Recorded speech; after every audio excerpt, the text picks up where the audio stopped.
Hello, fellow Wrestling Crusaders, and welcome to our very special WrestleMania 40 reaction show and aftermath, because we are past Monday night. So we're going to have a little thoughts here and there. But I am Sean Waskerud. With me, as always, is Jordan JPO Owens. That's me. Yes. This was a Wait, we're talking about Mania? I thought we were talking about the debut of Speed. You know, I did watch the first two matches of that on Twitter. I did watch it. Yeah. I mean, then you saw the entire episode. That's exactly. That's the episode. Exactly. And I think isn't it on right now? I think yeah, actually, yeah. That's probably or it's already over. Who knows? That is just such a weird concept. It's for the generation that just wants to watch them while they poop or go to work or I don't know. Yeah, I guess. And I love what was it Piper Nevin who made the joke like, this is our time to shine, ladies. Wait, we're not in it. Kind of joke. And I was like and funny. They are going to crown a champion, so we'll have a new title soon that will probably last for 6 months. Honestly, it would be great if this is how they work, like kind of like with the 24/7 belt. This would be great if they actually allowed for the gender matches, like mixed gender, because it is 3-minute matches. Let Piper Niven go in there and take on like Tozawa and all them and like let them go. Like Rhea would be like, I'm not against it, but I doubt it. No, they won't. No, I mean, definitely they aren't. But it'd be cool if they use this as like, all right, you ladies want in, go ahead, kind of thing. Hey, Piper Niven, fight Ivar. I'd be all for that shit. But yeah, Speed is weird. I don't hate it because more wrestling, yay, more wrestling. But I don't like because it's like, okay, 3-minute matches, and then you got like wrestlers. It's not like like lower rank wrestlers. Like we got like Dragon Lee and Ricochet. It's like, dude, Ricochet beat you in 3 minutes. Like Ricochet, Dragon Lee, 257, Bronson Reed squashed Cedric Alexander in 150. That's your two matches. In hindsight, that's gonna look bad on the wrestlers. Like, yeah, and it's weird too because Dragon Lee almost had a Mania match and like has had a pretty good SmackDown run to a degree. And then here he goes and he's Ricochet can beat him in 2 minutes. Exactly, he's got jobbed in under 3. So it's like it's hard if you have wrestlers that are on there that are constantly losing, and then you put them on Raw or SmackDown. And it's like, well, if they're losing these guys in 3 minutes, why am I going to believe that they're going to last 10 minutes in a match with this person who's lesser? I feel like I would have bought, and I'd be more excited about the concept if maybe it was 5. I feel like that's doable. 3 just really sounds like you're rushing, and I don't know. Coming from someone who's wrestled, and you too, who's wrestled in matches, 3 minutes. If you're starting off right off the block, you can get a lot in 3 minutes, which we've seen so far. But if you're a slower moving wrestler, 3 minutes, you've barely gotten into anything. No, this is definitely tailor-made for like a Ricochet Dragon Lee or a Bronson Reed squash. Like, there's only really so much you can do. In fact, I feel like Corey Graves kind of tried to hint at that on commentary. Like, this isn't your typical match. These people are going to go at a breakneck speed. Like, he kind of hinted like it's going to be pretty much move kind of match. These are the wrestlers who chugged a Red Bull right before they went out to or a Nas or Prime or whatever the hell you want to call it. You know what it means? It just means it's super indie no sell time. That's what it really means. Which is gonna piss off people too. I mean, because anything's gonna piss people off. No one's happy about anything anymore. Prove me wrong. If people like it, then cool. But I think this is gonna be a Saturday morning slam. What is it? Mixed couple challenge. Like, I almost flash of the pan thing that we won't remember. It'll be a trivia question in a year or two. I almost want the title. Yeah, like Raw Underground. That lasted. I almost want the title to kind of be like the Code Red, like the Mountain Dew Code Red kind of belt. Make it cool. Yeah, make it red or purple or and honestly, watch it be green because the logo's green. Which for green for go, I guess. I don't know, but make it look fun. Make it look like just like the most wackiest title ever. Like this, if you're gonna do this, just jump full bore into it. Like let it go. Sadly, it might be the only belt that Ricochet wins lately, because they don't want to push him. I mean, they give him. I mean, granted, he had number one. There's weird spurts. Yeah, but they don't. It seems like they never just want to like give him it. I have some faith now that obviously it's a different regime. Like maybe. You know what I mean? But but yeah, not that I thought we were gonna have a speed conversation, but hey, that's what we do here. We shoot from the hip. But yes, WrestleMania was this weekend. Before we get into WrestleMania though, SmackDown, Hall of Fame, let's knock those out real quick. All I gotta say is this, and granted, it was throughout the weekend, not as bad during Mania. The production of SmackDown was atrocious. I remember you saying that to me, yeah. It was awful. I mean, first things first, false advertising because our 5 men who we picked to win, 3 of them weren't even in the damn match. Yes. Shinsuke wasn't there. Gable wasn't there. Crap. There was someone else missing out of that group. I was just like, they're not on Mania at all? What the fuck? Like, at least give them this match. So, like, they weren't in there. And then Randy Orton and Kevin Owens against Pretty Deadly, that never happened.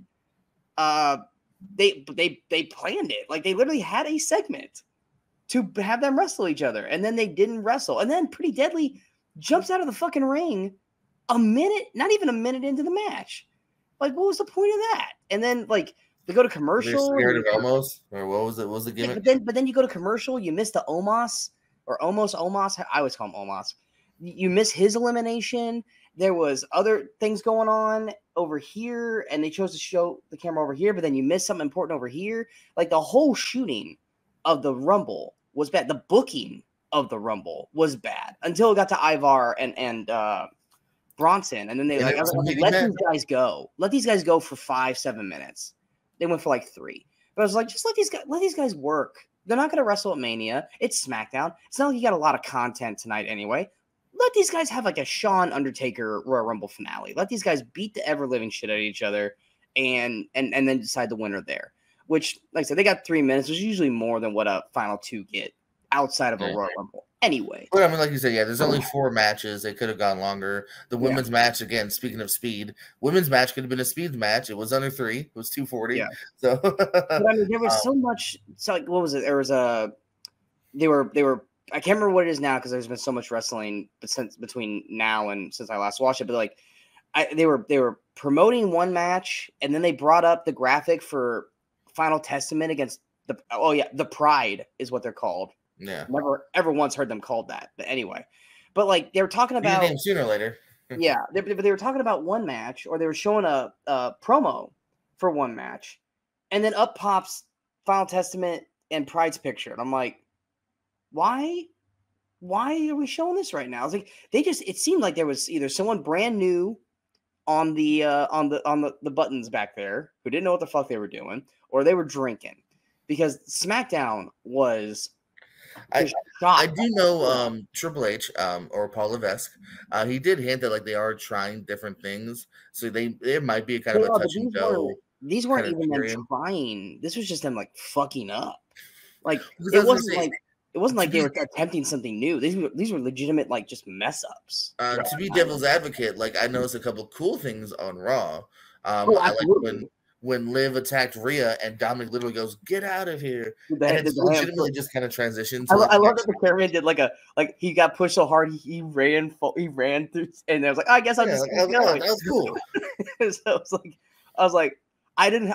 No, they're doing cool things, but when they mess up, it is super noticeable. Just like I'll get this out of the way. I was so angry. Not like, but I was so mad when The Rock came out during the main event, and they're like, let's shoot the fire. Let's just shoot the fire, and missed the whole lightning intro for Rock at Mania. No, I never thought about that. I see what you're saying, though. Because they wanted, I guess, Rock to look like he was walking through the fire. It's like, you could still do that, but the lightning thing was such a cool display, and I was like, oh, I can't wait until Rock actually walks out with the lightning. They're like, no, let's just shoot the fire for 30 seconds of nothing. It's like, what are you doing? What are you doing? Like, this is the thing I've been waiting for. I wanted to watch Rock's WrestleMania entrance, and instead I'm looking at fire. And it's not the fucking Brood. It's not Edge. Fucking lift the camera up, for crying out loud. My God. But, like, it was, like, little things like that. It's like, even my girlfriend was like, I don't want to watch fire. I want to watch Rock. Like, what are we doing? No, they still mad sometimes with those entrances, you know? Yeah. And, like, Royal Rumble was bad, too. It was like they kept trying to catch him running from the side, but then they would like cut him off before you actually like got to him. It's like, what are we doing here? But no, Rumble, I think I do remember the Rumble, being like, I feel like I see what you're trying to do, but it's not working. It's not working. Yeah, it's just wait like a beat. Wait like a second or a second and a half more, and you'd be fine. It's just you're going too quick. Like you try to be Kevin Dunn still. But let me ask you real quick too before we bounce off it too. I want to talk about the Battle Royal. Do you wish it was still on the actual Mania? Yes. I feel bad because wasn't the whole point to be you get a Mania moment, an entrance, Plus, like, it means a little something. And also, too, is this the second or third year? Each night had a 2-hour kickoff or pre-show, whatever they call it now. Yeah. 0 matches. Why couldn't that have been there? I figured they should have done the men's on one night and the women should have one on another night. And you had 2 nights. It makes perfect sense. I was saying that during the weekend when we had the kickoff on, because my girlfriend was like, "Are there any matches?" I was like, "No." Actually, this is why I said they should have had the battle royals. Night 1, I walk into my buddy's house. Night 1, I went to a friend's house. Night 2, I was just at my house and we watched virtually with other people. Night 1, we walked in. They were showing like this really long documentary about like, that school and the belts. And I literally, after 5 minutes, I was like, are we watching wrestling? Yeah, I couldn't tell because I hadn't seen a wrestler for like 5 minutes. I was like, did we accidentally go to PBS? What are we watching here? Well, because the only reason I can think of why they have moved the Rumble or the Rumble, they've moved the Andre the Giant Battle Royal to SmackDown is because the Hall of Fame got moved to SmackDown. And I feel like they feel because it's all the last push into Mania that there's not enough wrestling to give the fans that are actually visually there. So let's give them the Andre Giant Battle Royal so that way we sell tickets. You don't need that to sell the tickets. The crowd's going to be there regardless. It's a Hall of Fame night. It's the last push for Mania. You don't know who's going to show up. Granted, Rock and Roman weren't there, but Cody and Seth showed up at the end. And you could always run a dark match or something. After the Hall of Fame, and I think after the Hall of Fame, everyone just kind of wants to fucking leave because it's so long. Well, the Hall of Fame itself was 3 hours long. It's taken down already, or like the ropes are and whatnot. That's why they were doing that whole it was like 30 minutes of the Oscars for Red Walk. Like, hey, let's go check this person. Let's see what they're wearing. Let's see what they're wearing because it's they're trying to set the ring up for the Hall of Fame. But that's the only reason I think that they moved the Battle Royal to SmackDown. Is to give a little more wrestling, but you had the Rumble was done in under 7 minutes. If you're gonna do it, spread it out. But no, I think the men should go one night. Let them go. At least at what we saw, I have under 7.5, and that's without the commercial break. So the fans saw maybe about 10 minutes. We saw 7.5. Yeah, and so it's just, I agree. The Rumble needs the Battle Royal needs to stay on WrestleMania weekend. It could be on the kickoff. That's fine. And that's fine. And that's the other thing too is I hate these kickoffs. They're so boring now. I don't watch them. There's no point really. I watch AEWs because there's 4 matches on them. But no, it's something to watch. And there's always people like you said. We had plenty of people left off this year. You know what I mean? You could have had another nice tag match if you wanted to do even more than the Battle Royal. Pretty Deadly could have had a tag match against however many tag teams. They could have had tag team Battle Royal. You could have done a tag team Battle Royal. We've done those. Now you're getting a little too Battle Royally up in here. I'm saying if you're gonna keep the Andre on the on SmackDown, you can have a tag team Battle Royal because you can bring those guys back because Pretty Deadly could be back in there. Not Ivar because Eric's not back yet, but you can find stuff to do. You could have a tag team turmoil match, and the winner of that gets a title shot on SmackDown or Raw. Now that the belts are they're split. But you could do. We finally get the split, yeah. You can do something there to just give the fans more. Granted, yes, they're watching 4 hours of wrestling, but it's more for the wrestlers than it is for the fans. Plus, you have those fans that do show up super early. They're sitting around for 2 hours. Yes, they're going to be bloodthirsty and excited when the first match starts, but give them something to watch or do for that 2 hours that they're there. Watch or do, yeah. You're sitting in that arena because some people probably went those 2 hours early because thinking maybe something might happen. Because I'm one of those too. I like to be there at least an hour early before the show starts. But that hour that you're sitting there, it is boring because you're just like, can we have something happening, please? I can talk to who I'm with, but we've been talking the whole ride there. I want to watch wrestling. Because sitting in an arena with just an empty ring for an hour, it's not that exciting. It's not. And especially when when it was cold, because they made a point of saying how cold it is there, which I was like, well, yeah, it's Philly in April and it's overcast. Did you think it was gonna be Los Angeles weather, guys? Let's be real here. Trust me, Philadelphia's gonna get it from me anyway. So let's go ahead and jump in. Anything else you want to add for SmackDown or Hall of Fame? Hall of Fame. We didn't talk about the Hall of Fame. Oh, how freaking awesome Paul Heyman is. Yes, Paul Heyman fantastic. I'm Like, glad if you haven't seen it, that is legitimately like almost even before any match, I'd go out of your way to watch Heyman, and then you can skip the rest. Heyman was fantastic. I granted after Heyman, I did kind of just jump around because I was like, I don't really. I don't want to say I don't really care because that's disrespectful. Respectable Nakano. The speech was fine. Denver Patterson. I gave him a minute, and then I was like, the Wyndhams, or not the Wyndhams, but Wyndham and IRS has never been the most emotional talker. I did watch the Rock thing, which almost felt required because like all of a sudden on Mania he's coming out with the belt, and so many people are probably going because they didn't do they normally do the Hall of Fame thing both nights. They acknowledged the Hall of Fame on night 1 and they acknowledged it on night 2, and they didn't do it on night 1. So for anyone who didn't watch the Hall of Fame, people are probably wondering, why is Rock walking out with a Brahma Bull belt? I mean, they explained it, but they didn't explain it that well. Because I figured, I was like, because I was telling my girlfriend, I was like, after Sami and Gunther, I was like, the main event's not going to start for at least another 30 minutes. And she's like, why? I go, they're probably going to come out and do the attendance thing. Then they're probably going to acknowledge the Hall of Fame. Then it's going to be like 15 minutes just for entrances alone to get all those guys out there. I was like, it's not going to start for at least another 30, 40 minutes. Plus, they want to get the crowd cooled down so that way they're back up again.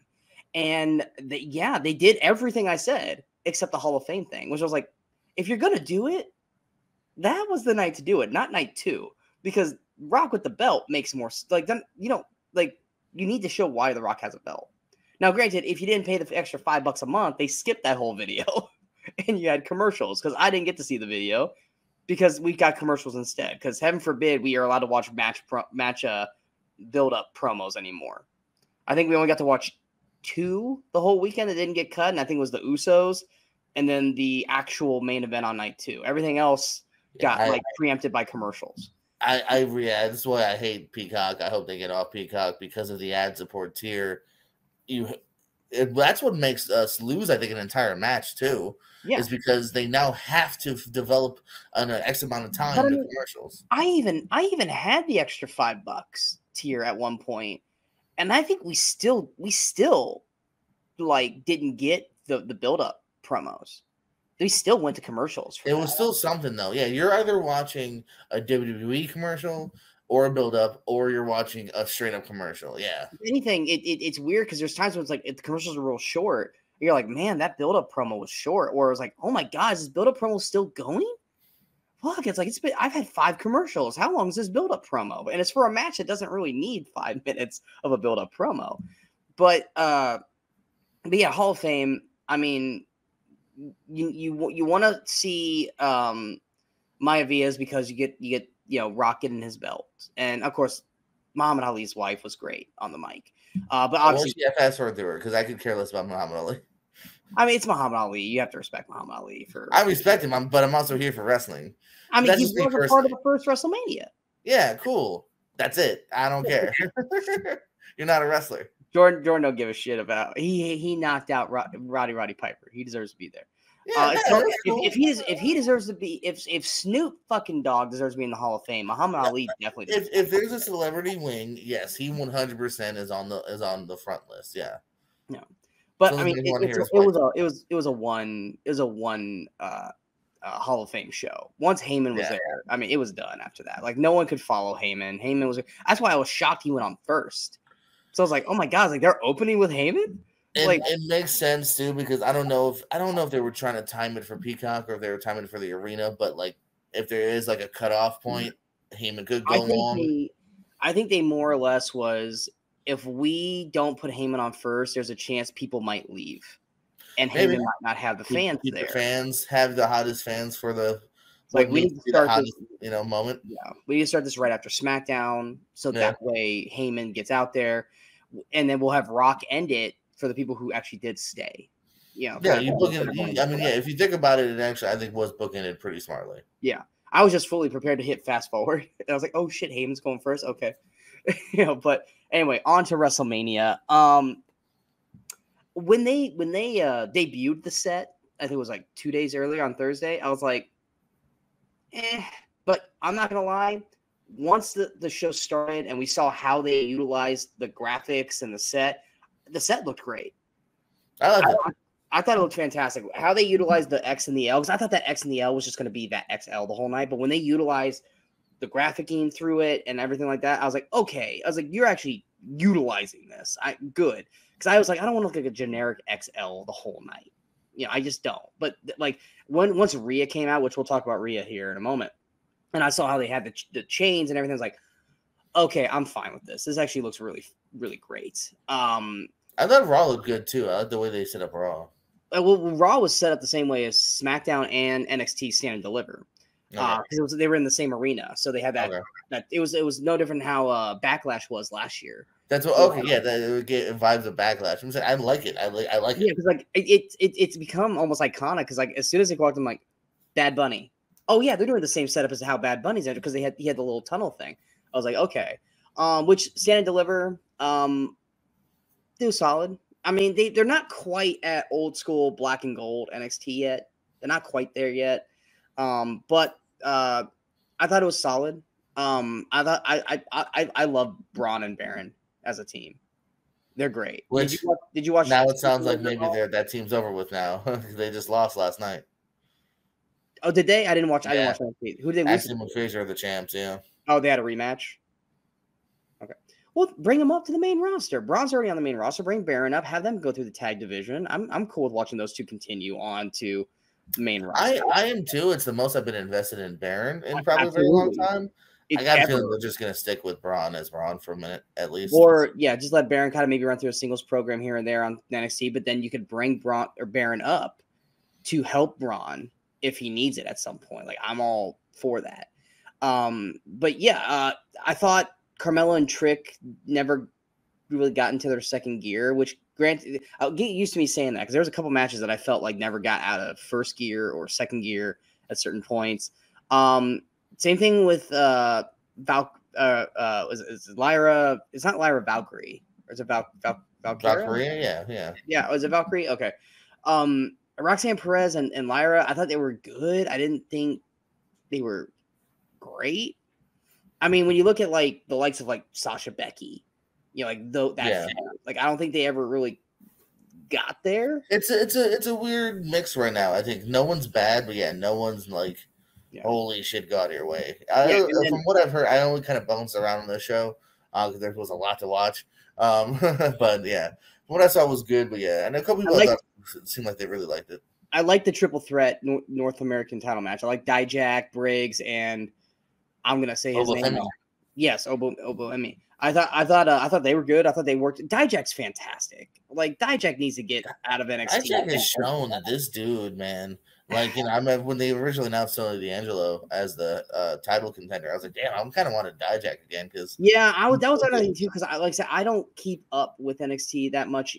I'll go and I'll read like the results, but like when I saw it was Tony D'Angelo was going against Dragunov, I was like, are we supposed to believe that this is a thing? But granted, by the time that they showed the promo and he came out to the Sopranos kind of entrance, it was a solid match. But, I mean, who can have a bad match against Dragunov? Dragunov is one of the best wrestlers on that roster, hands down. He won't be on the roster soon. Here's hoping. Here's hoping, A, and here's hoping, B, he actually gets utilized on the main roster. Because we did get to see him pop up on SmackDown against Shinsuke, which even I was like, on paper, that's a fantastic match, but I would have much rather had him show up.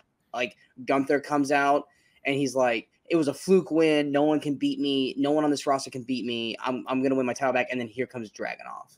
Oh, I disagree. I'm not saying that, but I'm saying like eventually I feel like Dragunov's first feud needs to be with Gunther. Well, okay, we're not even there yet. I'm just saying. For the first dip, this was perfect. I wish it had gotten longer. I felt it actually kind of weak. It was a pretty short. It was like a 5-minute match. It's a 4-minute match. That was my only qualm. I was like, man, this should have been more of a Sami Dolph Shinsuke match, but instead it was kind of just a quick squash and almost a glorified squash. And that's the thing is like I have loved what they've been doing with Shinsuke since they turned him heel. Like his promo. Yeah, that's even more reason why I was upset that they lost so quick because I was like, no, he's good. Exactly. He's fantastic now, but he just keeps losing everything. So it's like he keeps building and building and building, but they are never giving him the W. So it's like it's gonna start coming to the point where it's like, well, why should I invest in Shinsuke? He's not gonna win. And it's like, don't ever do that to Shinsuke. It's like he's too great of a wrestler, and his promo work now that you're allowing him to do like this evil anime kind of bad guy thing, he's gotta start getting some W's. And maybe he just needs to go to SmackDown. Get some new blood in him, because I mean he's gone through the I would say the meat of the good Raw roster. He's gone through Cody, he's gone through Seth, he's gone through Bronson, he's gone through Ricochet, he's gone through. Did he ever wrestle Gunther? He had to have wrestled Gunther at some point. I can't remember though, but he had to have. I mean, he's been kind of the workhorse going through every single wrestler there. He needs new blood now. He needs to go to SmackDown. Have him go through those guys too, but got to give him some damn wins. Like you have to. He deserves it. I am not gonna lie though, I was thoroughly annoyed and pissed when we saw the ring, and it had Prime all over it. I thought that was a one night only like thing on SmackDown. I thought it was a joke. I did not expect to see Prime the whole fucking weekend. For Mania too, really? For Mania? That's like, gonna go down in history. Do it for like Backlash or something. Like, don't do this on Mania. You I don't need anything but Mania. You don't need the money. I would say the highlight of is that the Prime bottle rack became the Spanish announce table for the weekend. Because that thing kept getting thrown around and tossed and all this shit. Like it was getting its ass beat the whole weekend. But I mean, they love money though, because the entire weekend was dude wipes and whatever. Yes, I love that the Usos match was sponsored by Dude Wipes, the wipes to clean your junk for the sons of Rikishi, who does the stink face. That almost was a little too on the nose.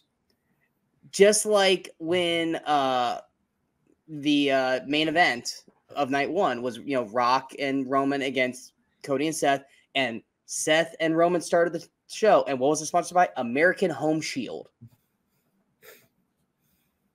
But the white they changed the color, because the white of that was blending in with the ring mat, and I was like, this doesn't look right. Like, I don't want to. Someone made this comment. I 100% agree. They posted a picture of WWE 2K24. They have the showcase mode. And they go, this is, I can't wait for WrestleMania 40 to pop up on the showcase mode. And it's like everything's blurred out because they don't have the sponsorship anymore. And Dude Wipes is blurred out, and American Home Shield's blurred out, and all this stuff. And it's like, because that's what's going to happen. You're not going to be able to, unless you're going to have like a lifelong sponsorship with these people. Like, you're going to have to blur all that crap out. And it's like, don't make WrestleMania look cheap. And to me, that made it look cheap. Yeah. If AEW did that, which they have done, and they were doing that for the pay-per-view, I'm like, okay, Tony Khan's trying to find different ways to make money. WWE does not fucking need money. No, it makes you look greedy and cheap, as I think all it does at the end of the day.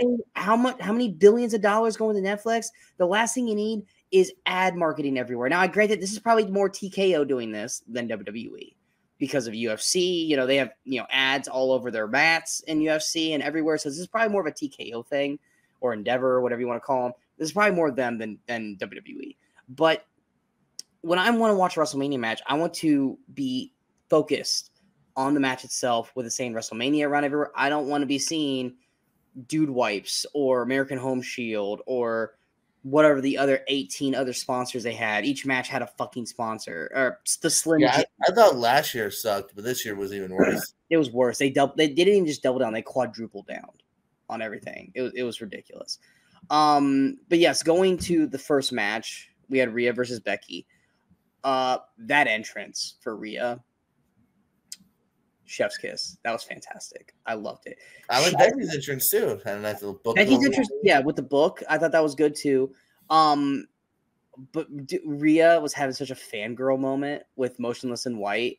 I love that she stopped and sang with them, and then as soon as she breaks off, she starts a slow strut, and she's just letting the song flow through. I'm like, why haven't they done a music video with Rhea Ripley? Just she'll do it for free.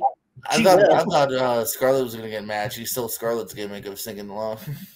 I don't. Scarlett doesn't have the clout right now to really make that a thing. But hair extensions and everything. But Rhea looked like $1,000,000 fucking bucks. Becky always looks great as well. But what were your thoughts on this match? No, I think we're off to a really good start at Mania here. I mean, this is in a different year, even possibly a main event quality match on paper, and I think they deliver that here in this first contest here, from the entrances to the match itself here. Mommy, as we both kind of said, like getting a little bit more established as okay, she is truly next level here. Good win over Becky. I wish maybe a couple more minutes. I don't think it's quite as good as like her and Charlotte. It still one of the longer matches at 18 minutes, except for the main event. Nothing was that long actually. No. But no, I still thought it was pretty good. I agree for the most part. I think the match was good. It was a good match. But I never felt like they got into that third gear near the end. And granted, that could have been because Becky had strep. Becky wasn't at full strength that night. Because they even said that right when the match started. Becky's had strep throat all week. We'll see how that affects her in the match. And I think it did affect the match to a point. I think they probably could have done more. And I think they probably would have done more if Becky was healthy enough to do it. You have someone out there with strep, and they're wearing what they're wearing, and it's cold out there. I'm sorry. Becky had to have been miserable during that match. And she didn't show it. She didn't show it. But knowing as someone who has wrestled when I've been sick, it don't feel good. And you're having to go out there and pretend like you're $100 or 100% and you're $1,000,000 out there. It's hard. It's hard. And, Rhea's doing what she can. Rhea's a little banged up too with her wrist.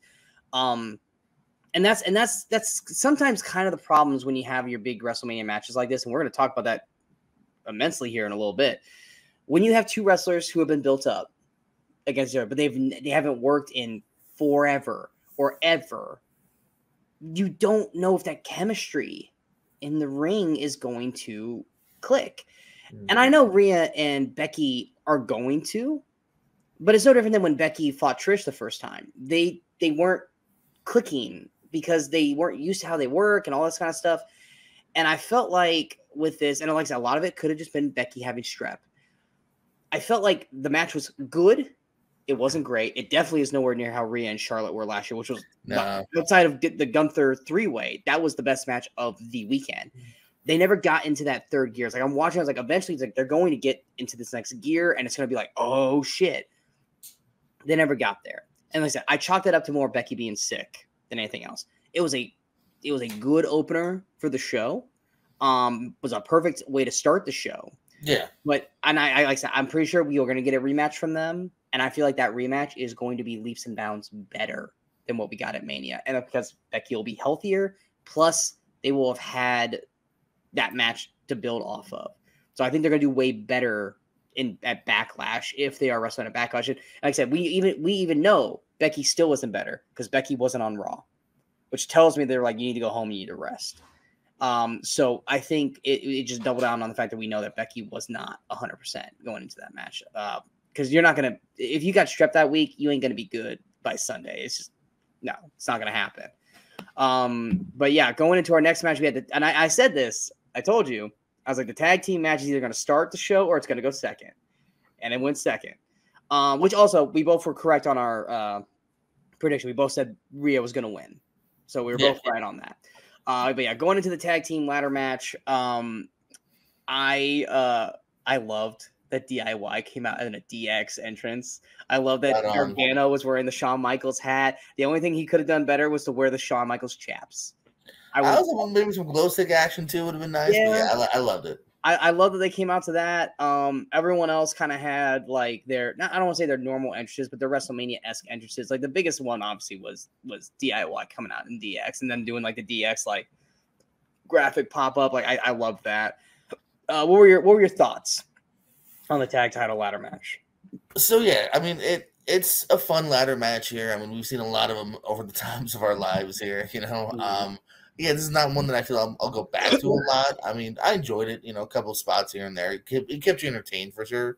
But as far as, you also have the ending, which is nice. R-Truth getting his moment here. I was wrong about Theory and Waller, but it does make sense to have a heel and a face getting those titles at the end of the day.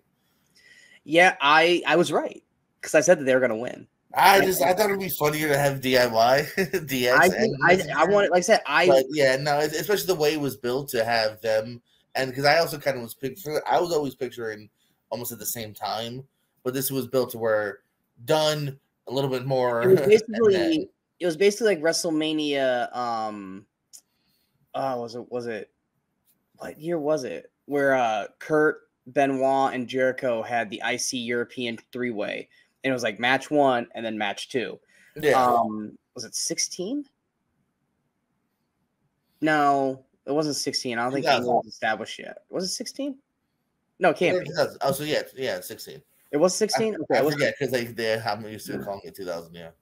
Yeah, but I mean, that's what it felt like. And like that was kind of my problem too, is the SmackDown titles got pulled down way too fast.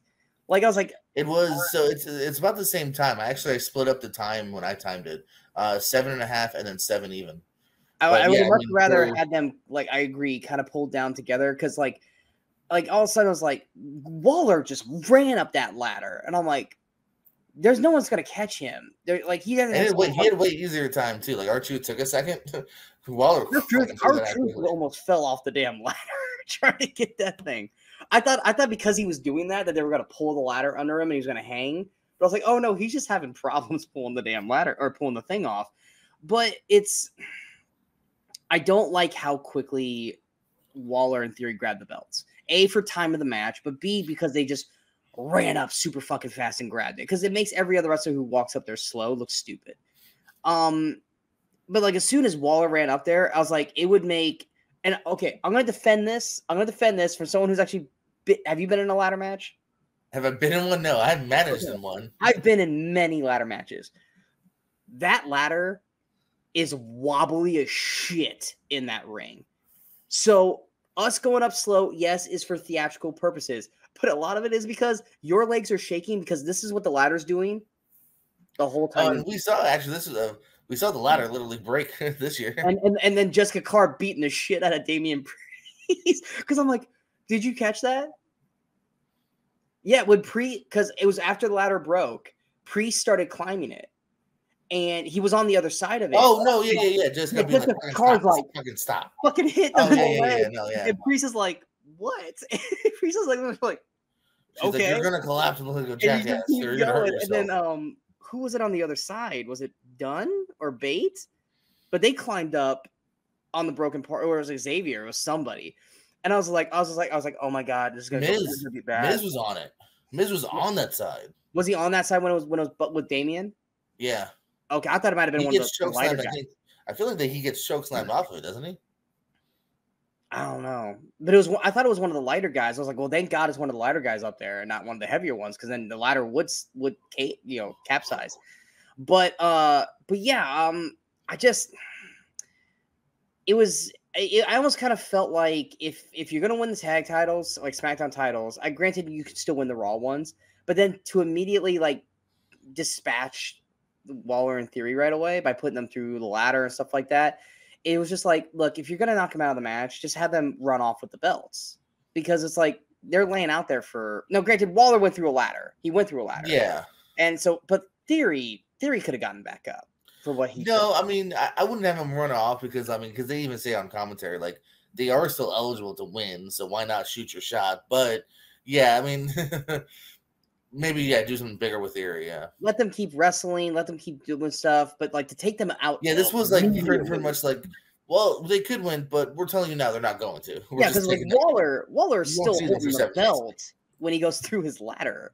I mean, he was out like instantly. So I was like, let them keep wrestling. Like at least let them feel like they still have a shot to win both belts. But the main problem that you have with this match, I mean, I still enjoyed it. I enjoyed it for what it was. Is what you have with most Money in the Bank ladder matches is that there's a lot of laying around. Like at one point I was like, where the fuck is Priest? I was like, he's not taking any damage to be laying down on the ring outside. Like just let them wrestle, like punch and kick, do some shit outside the ring. Obviously the focal point is in the center ring with the ladder. But there was points when everyone was just laying around. It's like, where's Xavier Woods? Like, what was the last move he took? Okay, he took this. No, he should be back up by now. Like, it's just too much lane. You have 12 guys out there. That was what I was about to say. Yeah, don't forget they maybe overbooked it to have enough teams in it. We got 12 guys means you're gonna have a lot of laying around. Yeah. And at that point, just get up and work outside the ring. Don't do anything. Treat it like a Royal Rumble. Don't do anything that's going to deviate away from what's the main focal point, but don't just lie there. Because then you have fans looking down at you going, get up. Get up. Which that was something I always tried to make sure not to do. In ladder matches or triple threat matches or multi-man matches, that is fun though as a fan when like you're front row and like one guy gets hit like once and it's like 20 minutes later. I would love fucking them. Be like, there's no reason you should still be down. Get up. That was 10 minutes ago. But as a wrestler, you're like, I gotta fucking do this, man. Leave me the fuck alone. It was like I always was like, if you're gonna do something, I see you moving. Yeah, it's like if you're gonna do something to me, that's gonna make sense for me to stay down. Yeah. I can believe Waller being out. Yeah, kind of thing. Waller being out. Theory should have been back up. I think everyone hit their spots well. It's just nothing like egregiously bad, but nothing egregiously like memorable either. Yeah, the booking of it I think they could have done a little bit better on the booking of it. Like we've seen how multi-man ladder matches go. I just think they could have done it a little smoother. Granted, I'm not excited about R-Truth and Miz winning it. Honestly, thought they were going to lose it the next night on Raw. We'll see how long they actually keep the belts. But good news is, obviously, the belts got split. That's the most important thing. We have champions on both brands now. Yes. We have enough teams on both brands now that we can actually have a legitimate tag team division. And with Triple H in charge, we're actually probably going to fucking have a tag team division. It's not like where we split the belts and then all of a sudden we haven't had a tag team match in 6 months. Triple H is going to make sure the tag teams are going to get utilized. Here's hoping Pretty Deadly wins a belt at some point here soon because those boys need gold around their waist. Going next, we've got Rey and Andrade, who got swapped out with Dragon Lee on SmackDown. Or Dragon Lee. I hope that they tell Dragon Lee right away, like, hey, listen, the end goal is Andrade. Like, I just hope that he wasn't I hope a Mania match. I hope Dragon Lee wasn't like, all right, I'm going to be at WrestleMania with Rey. A moment. I have some news to tell you. But then I was like, and then too, like, as it was happening on SmackDown, I was like, why not Carlito? Like, Andrade's not even a part of this. Like, why not Carlito? SmackDown made me laugh. Like, they're like Andrade is standing right next to him, and literally, where it's like, "What am I gonna do?" Like, like, I guess I'll do this. And it's like maybe the jacked new build superstar next Andrade. to you. That was who was supposed to be in the Battle Royal. Andrade, because remember they had that whole spot on Raw where Andrade was like, "I'll help you, JD, to make sure Ricochet doesn't win." And then Andrade wasn't even in the fucking Rumble match. That was the other person that was missing in the Andre Royal. It does make sense now. Yeah, it makes sense now. You still could have had him be there. You could have had JD accidentally threw out Andrade. Like no. If you have a Mania match, get the fuck out of the Rumble. I don't agree with that. If you're in Mania, you don't need to be in that Battle Royal. That's the whole point. Well, yeah, but I mean that was there were people there. I mean, JD was still a part of it. JD was in the ladder match. No. He took not in. JD took the biggest fucking bump that night. JD, he got a spot at least. He did because I'm sorry, he went through that ladder or that table like paper. Like that table did not absorb any of that hit. But yeah, we got Andrade, which like I said, nothing against Dragon Lee, but Andrade's got the bigger star power name to it.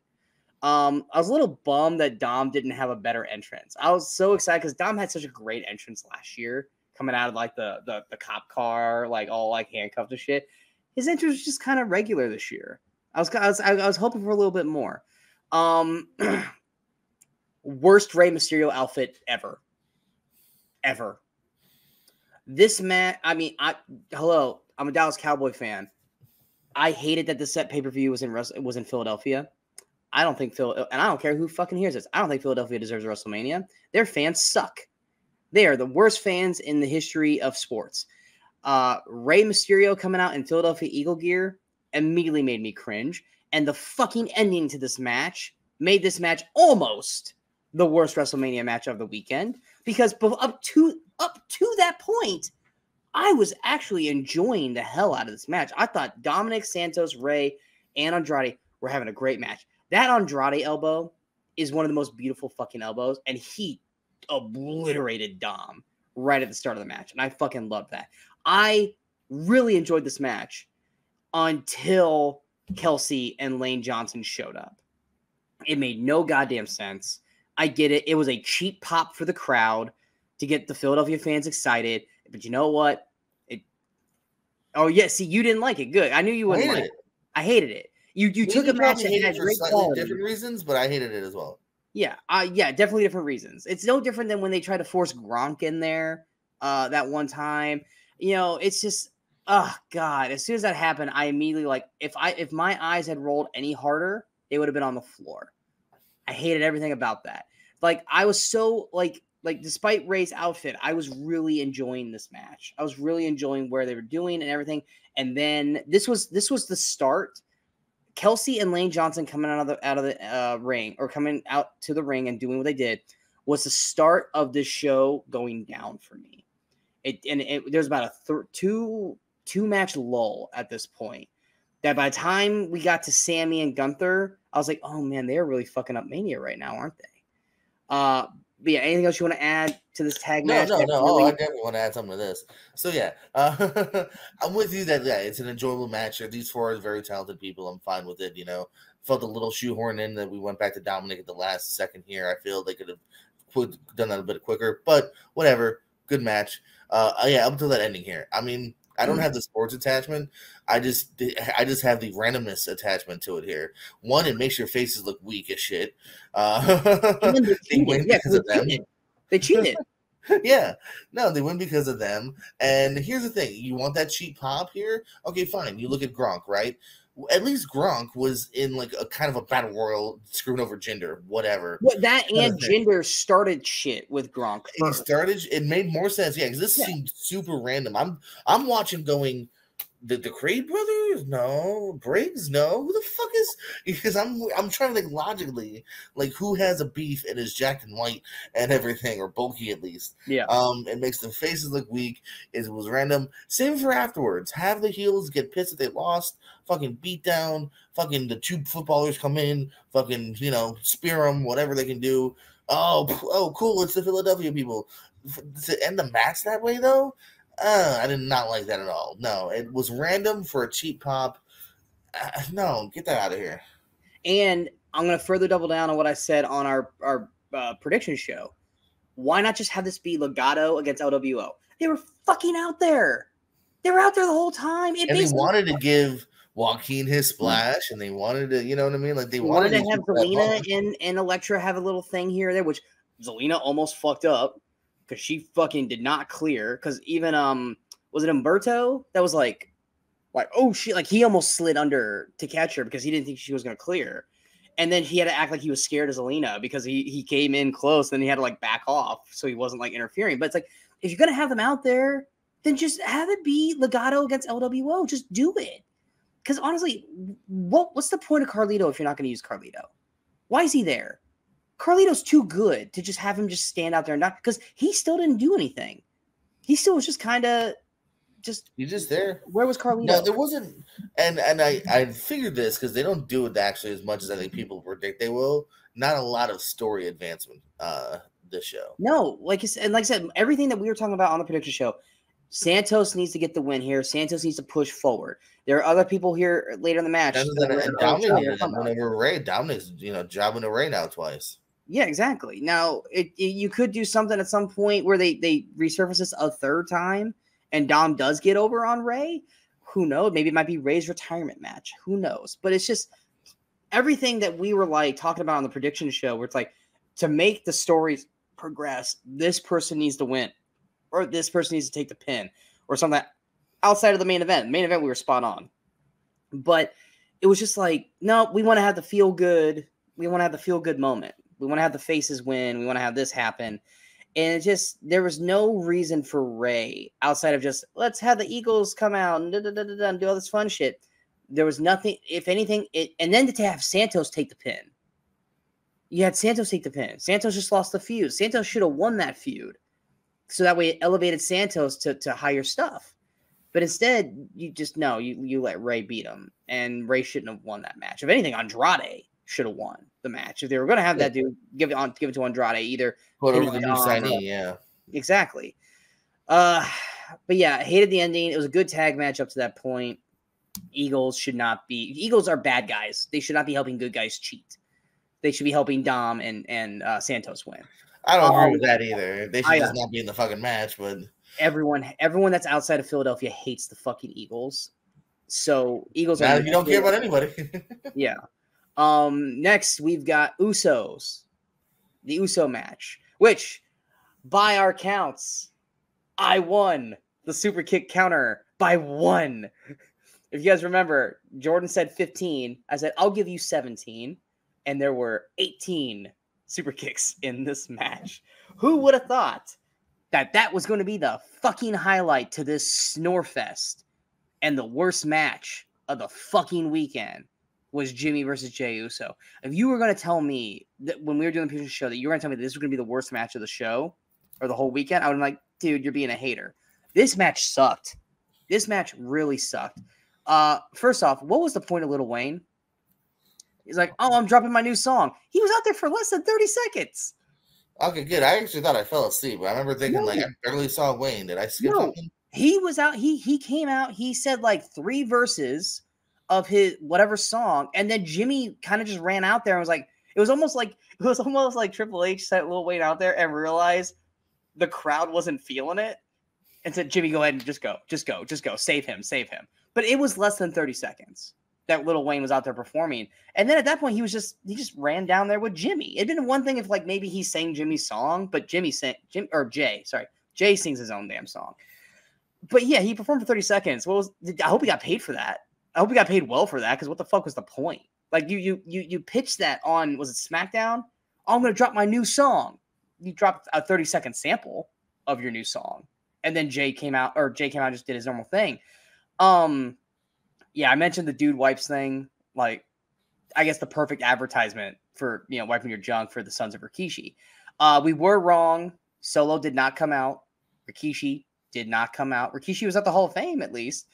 I don't think I necessarily thought that. I definitely never thought Rikishi. I didn't think Rikishi was coming out. No, those were the prop bets for this. Here's my problem with this match. The match needed to be 10 minutes longer to build a story. But these guys were acting like they were blown up already wrestling 20 minutes. Like, they had their, I'm going to use wrestling terms for people who don't understand this. They had their, like, double sell or their double down, like, fucking 5 minutes in. And they're acting like they had been wrestling for, like, they're down, like they had been wrestling for 15 minutes, just beating the shit out. Like, you guys hadn't done anything yet. You guys hadn't done shit. Like, I'm watching, I'm like, are they seriously doing their double sell, double down right now? Like, they've been wrestling less than 5 minutes, but they're acting like they've been out there for 20, and they haven't done anything. Are they blown up? Like, what are we doing here? Because a double down, double sell is a blow up spot to get the crowd to pump back up and to give your wrestlers a breather. They didn't need that where they were in that match. And then everything felt off on this match. Their chemistry didn't match up. All they were doing was spamming the super kick, which we called it. We said they were going to do it. But even then, it was so, like, slow, plodding, moving. And then you had Jay go over. It'd have been one thing if Jimmy did the whole, like, stop, and then he used that to win. But to have Jay then still win, what was the point of this feud? There was no point to it. Thoughts? Am I the only one who thinks this way? Did you find this match okay? No, buddy, no. This was even said kind of in the room of night one with me and my buddies. Like, this is, I was hesitant to say it's the worst match of the weekend, but yeah, when you really look at it, like, I don't like how the last match ended, but I was at least a little more invested beforehand. And like, I don't love the next match we're going to talk about either, but like, probably again, a little bit smoother and whatnot. Yeah, this is definitely the biggest disappointment. Probably also just straight out maybe the worst. Yeah, I think this is a match I've been looking forward to for a while. I mean, this is literally months in the making. You know, they separated them on the roster, you know, because kind of like Ray and Dom last year, so we could wait till Mania, Brothers and Mania. I don't know, man. Like, I remember the Hardys' first match they had, like Vengeance 01 was not good, and then later on they had better matches. So like, and I also feel like maybe too, I wouldn't be surprised at all if this is gonna end up being like the Backlash match or something, or a SummerSlam match. You can't based off of what you can't based off of what happened on Raw. Jay's the number one contender now. Well, he's number one contender, but that's not gonna be forever. That's why I'm saying like no, but at Backlash, unless they're gonna do it on Raw, Priest is gonna defend against Jay at Backlash. I know. Well, that's why I know for sure they're not doing it on Raw, or like I said, just down the line a SummerSlam match or something in general, or they pivoted, like or they went and saw that this match didn't work and maybe they pivoted. But yeah, no, on paper I wanted to like this, and yeah, this just it's not the most like. If this was like, I actually kind of in a way want to say kudos to Mania for this being the worst match because I didn't like hate it, but I didn't love it. I was just straight up bummed and disappointed. I mean, you had this build up. Disappointed comes to mind. On top of them being twins and brothers and all this stuff, Jimmy cost Jay his chance to beat Roman at SummerSlam. Then Jay wins the tag title with Cody. Jimmy costs him his tag titles because you can't have the tag championship unless you're with me. You had this build already in there, and it just felt like as soon as they decided they were going to have this match at Mania, they didn't really do much to build this match. It was like they felt like, oh, we don't need to do much. This is already it's Jimmy versus Jay. What more do you need? It's like you do need to sell this. I thought the promo package before I thought was done real well with them like back to back with each other. My name is Jonathan J. Blah blah blah blah. I am not my brother's keeper. But then like the match starts and they're doing like the tired yeet, no yeet punches. You do that after the double down. You do that like at the end of the match when you guys are exasperated and exhausted and you're trying to like fight your way. But they're doing that in the first like 3 minutes. And it's like, you guys need to just go be going around and beating the shit out of each other. You guys need to go around and like wrestle around the arena, wrestle around outside, do something. You guys are brothers. You guys are supposed to be wanting to kill each other. And if anything, they just felt like they were just like, we got to go out and do this. I don't really want to do this to you. No? Okay, let's just shoehorn this in and get the fuck out. It lacked any emotional energy. They wanted you to have that emotional energy, but they didn't sell the emotional energy through the match. Even when Jimmy was doing like stop, even that felt half-hearted. It lacked any emotional weight that this match was supposed to have. So it's like, yeah, on paper, the match wasn't like they were shitty in the ring, but it lacked any emotional chemistry between these two, which they should have had an enormous amount of. And they didn't have anything. And it makes me go, do I want to watch them wrestle again? Because if this is what I'm going to get, I don't want to watch that. I just don't. But yeah, for me, easily the worst match of the weekend. Going to the second worst match of the weekend. Once again, I say worst, not because it's bad, but based on, let's put it this way. Neither one of these two matches are bad. Well, Jimmy and Jay's was bad. This match was not bad. But in terms of the caliber of the show we had, this is the second worst of the weekend. Then it's the Rey Mysterio Philadelphia Eagles match. So we got the 6-woman tag. We've got Bianca, Jade, and Naomi against Damage Control. Outside of the entrances, this match could have been on SmackDown. This match could have been on Raw. This didn't do anything that made it feel WrestleMania worthy. Agree? Disagree? So really much to talk about. Here's the funny thing about this one here. The last one so far did not meet our expectations. This absolutely met my expectations in a bad way because this is what the match I thought we were going to get. You know what I mean? We were proposing more interesting ideas. I figured this is exactly what it was going to be. I don't even know. What did they give them here? They got 8 minutes. 6 8 minutes. There's 6 talented women here, but it's just to kind of, again, give Jade, the other two, a Mania spot here, make Jade look kind of strong, put her over in Mania. That's all it is. It's a showcase kind of match. You know what I mean? Once again, as you said, not egregiously bad by any means, but like, yeah, if this was a SmackDown match as far as quality wise, yeah. Like I said, they should have done what I said on the prediction show. Let Becky and Naomi go for the tag titles against Asuka and Kairi, and then you could have had Nia come out at Mania going, everyone's too scared to fight me. No one's wanting to fight me. Who's woman enough to come out here and beat me? Here comes Jade. And you get the showcase match with Jade versus Nia. You let them go 5-6 minutes, the length of this match. You let Bianca, Naomi, Asuka, and Kairi go 10 to 12 for the tag titles. I think both of those would have done better than what this 6-man tag did.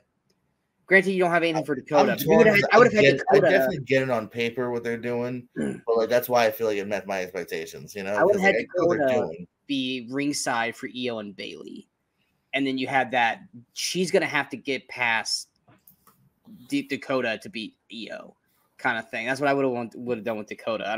Not that I don't want Dakota to wrestle, but granted, she just came back. It would make more sense that she would be out there affecting the Bayley Iyo match, because none of Damage Control came out during that match, which I thought was a little weird that none of them came out for that match. It would have made more sense if Dakota was out there for that. But yeah, not much to say about that. I will say I didn't know I needed this in my life, but seeing Michael Cole in a giant big ass beanie because he was cold, comedy gold. Did not know I needed to see that. But there's times where like he's standing up at the table and he's just like this with this big ass beanie on his head. I was like, I don't know if this is supposed to be funny, but I'm laughing. I like him with his big ass beanie on his head. But yeah, once that the Philadelphia Eagles showed up, there was about a good 30-45 minutes that this show was not good with Jey, and then the 6-woman tag, just because it was what it was. I was like, oh no. But because the crowd was ready for something with Sami and Gunther. They were waiting for something to happen. Sami and Gunther, I loved the whole backstage segment with Sami and his kid, Sami and his wife walking through. He sees Kevin. Kevin is, fucking go out there and do this thing. Like, it fits the story. It fits him. And also with Gable. I thought all that was beautifully shot. Like the whole one-shot thing for that. I thought everything on that worked. A little bummed. Well, I'm bummed, but I'm not, because it's still Samantha Irving. I'm a little bummed Kaiser didn't get to do his I demand, because like Giovanni and Kaiser didn't get to do shit all WrestleMania weekend. They deserve to have been on Mania. And outside of just walking out like 20 feet and then scurrying to the fuck to the back, I feel like they should have gotten a little more to do. Yeah, I agree. Yeah. Yeah, but Sami and Gunther, what were your thoughts? No, so I do like this match here. I kind of wish it was maybe a little more evenly keeled. I thought it was a lot of just, it's Gunther dominating, then Sami does this quick spurts at the end here. I also wanted him to do maybe a little bit more to put away Gunther too. But no, I mean, I still enjoyed it here. It was a well set up story here. The entrance for Sami, yeah, like you said, it was really well done. Kind of made you feel, shit, Sami's gonna probably get this, isn't he? Because he had to gonna win, huh? They're really selling this here, and I don't know if they're gonna end up on a sad note, but yeah, I thought this was pretty good here. I don't know if this was again the last. It's not the match I'm gonna think of with Gunther's reign, but I still liked it. This was the first match of the night that felt like a WrestleMania moment. It did. A moment, yeah, for sure. Rhea and Becky was good, but like I said, they never really their entrances felt like WrestleMania. The match itself, like I said, it never got out of second gear, and I think that's mostly because Becky had strep. This was the first match that felt like WrestleMania to me.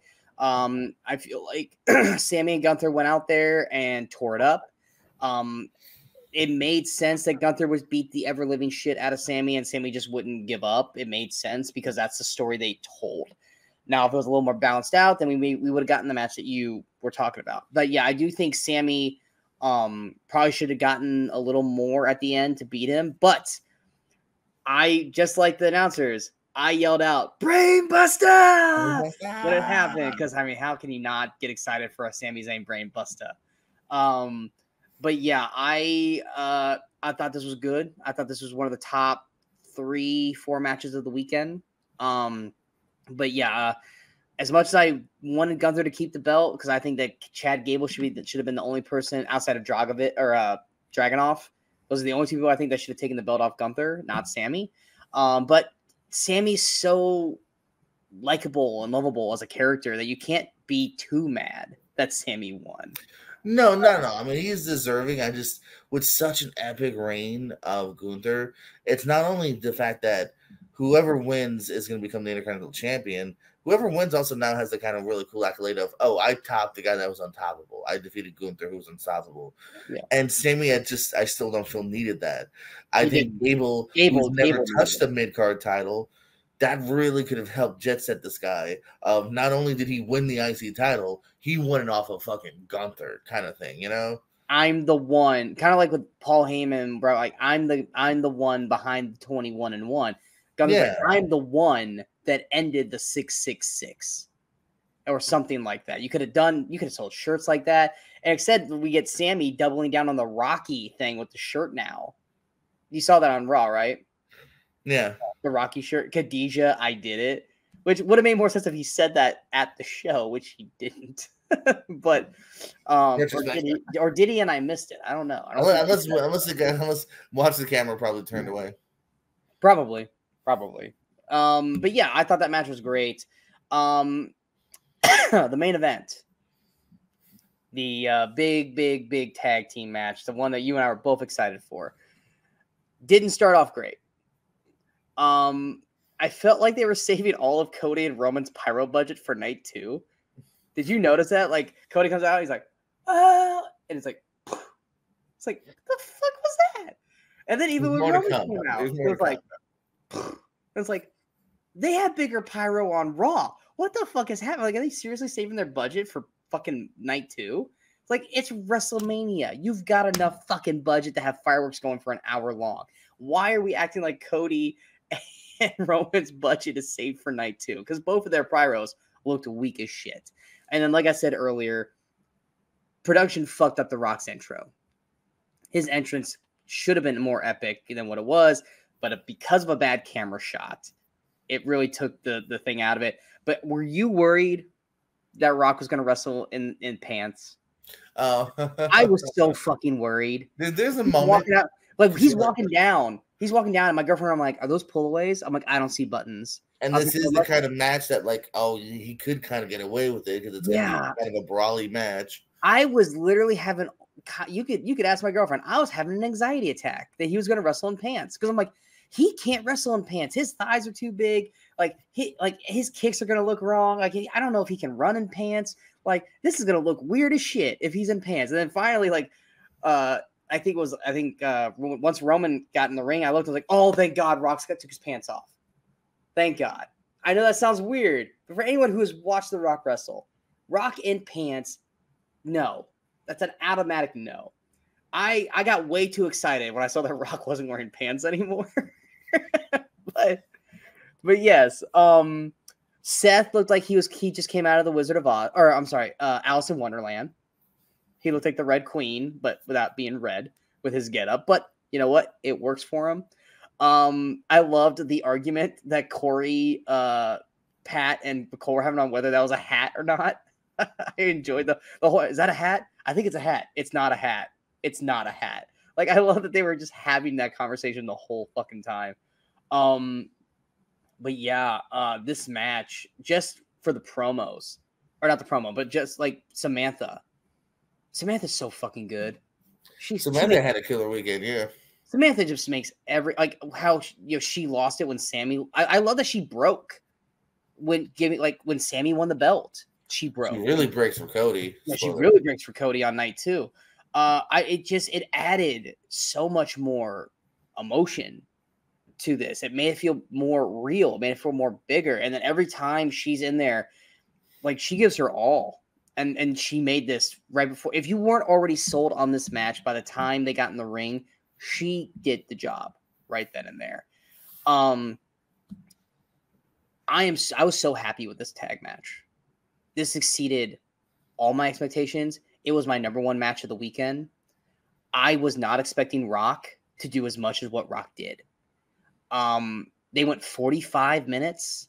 Rock wrestled way more. I thought Roman was going to be doing most of the work. I thought it was going to be one of those things where Rock would come in, do a little thing here, a little thing here. He maybe might wrestle 5-10 minutes of this actual match. Rock was putting in work. Rock did the exact Rock did exactly what I said he needed to do. He got himself in wrestling shape. He looked better than he did in 28 and 29 against John Cena. Rock looked fantastic here. I know he was claiming it pretty much everywhere he's gone the last couple of months. He'll find a ring. He was getting there. So I think he showed that. I do think the tag team rules made no sense.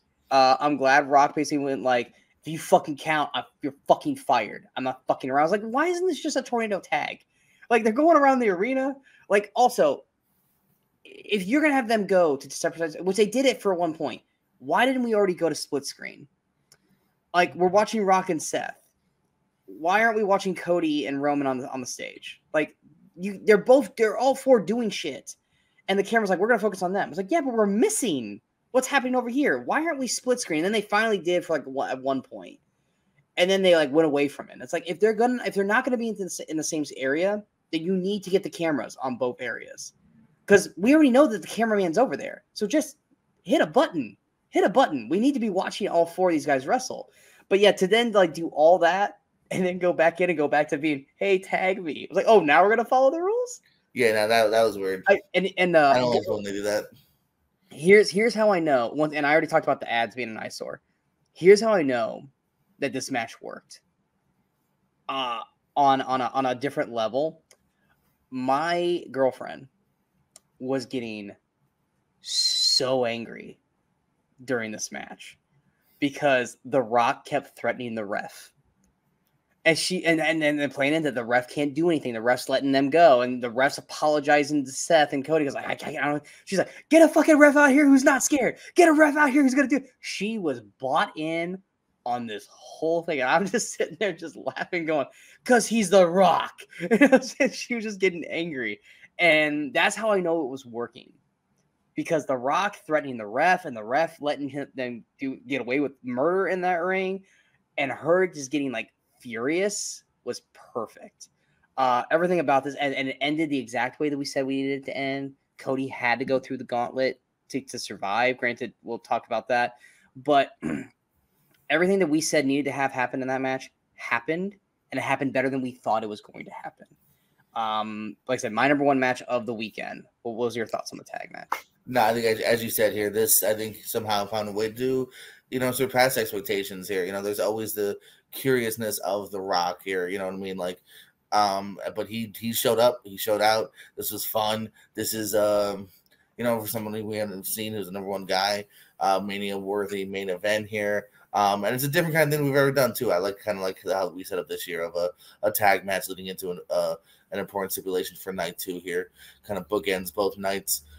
This is really good. This is 45 minutes, but doesn't necessarily feel 45. You know what I mean? I was never really like at that point. Like Edge and Randy Orton. You're like, all right, all right, yeah, you guys are wrestling, we get it. But but this was kind of one where like they took us on a journey here. They did a lot, and this is fun. This is a good way. You ended night 1, like you said. There's a bit of lulls. You ended night 1 on a high though. And I'm gonna say this again. Cody needs to stop using the Cody cutter. It's not his fault. I'm going to say that right now. It's not. It's the person taking it. You know who took the Cody cutter correctly that whole fucking night? Rock did. Rock is the only one who took that cutter correctly. Cody's taking a bad bump every time he does it because the wrestler taking the cutter doesn't know how to bump right. Okay, once again, using wrestling terms, guys, it's no different than taking an RKO. You're just taking a front bump, except you're going backwards with it. All you're doing is acting like someone's taking the rug out from under you and you're face planting. That is how you take the Cody cutter. It's not rocket science. I know Roman knows how to take that move. I know. But every time Cody does it, Roman's either not ready for it or he's not prepared for it. And it looks ugly every single time, especially that big one where they basically look like they both landed side by side to each other. Mm-hmm. And then when Cody hit it on Rock, it looked perfect. But you know what? On night 2, it's like Roman knew how to take it. Did Rock teach him? Hey, bro, all you gotta do is take a fallback face bump, dude. Come here. Because on night 2, Roman took it clean as hell. But the problem is that the Cody cutter maybe has a 20% success rate of looking correctly. It makes Cody look sloppy, and it's not Cody's fault. It's the person taking his fault. I had a fantastic finisher that I loved using when I was when I first started using this move. It was a great move. Problem is that no one knew how to take the bump properly. like, I think I did it 20 times before I stopped using it because only 3 people knew how to take the bump properly. And it was not rocket science. It was not a hard move to take a bump on. But every time I did it, it looked bad because they fucked it up, that I looked bad. I was like, all right, as much as I love this move, I can't use it anymore because I can't trust the person taking it's going to take the right fall for me. And that's what the Cody Cutter has become. And he needs to take it away because it looks ugly every time he does it. Now, granted, it got fixed on night 2. Damian not cashing in on Seth made no sense at that point. Like, Seth's fucked up and no Damian's coming out. What the fuck? Granted, we're about to fix that. But I love that the memes. Did you see all the memes after night 1? Where it was a picture of someone like Damian during the main event. He got to take a nap. Yeah, it's like, where the fuck is Damian? Why isn't Damian coming out right now? It's like, because you still want to see Seth versus Drew. I get it. But in terms of storyline. Yeah.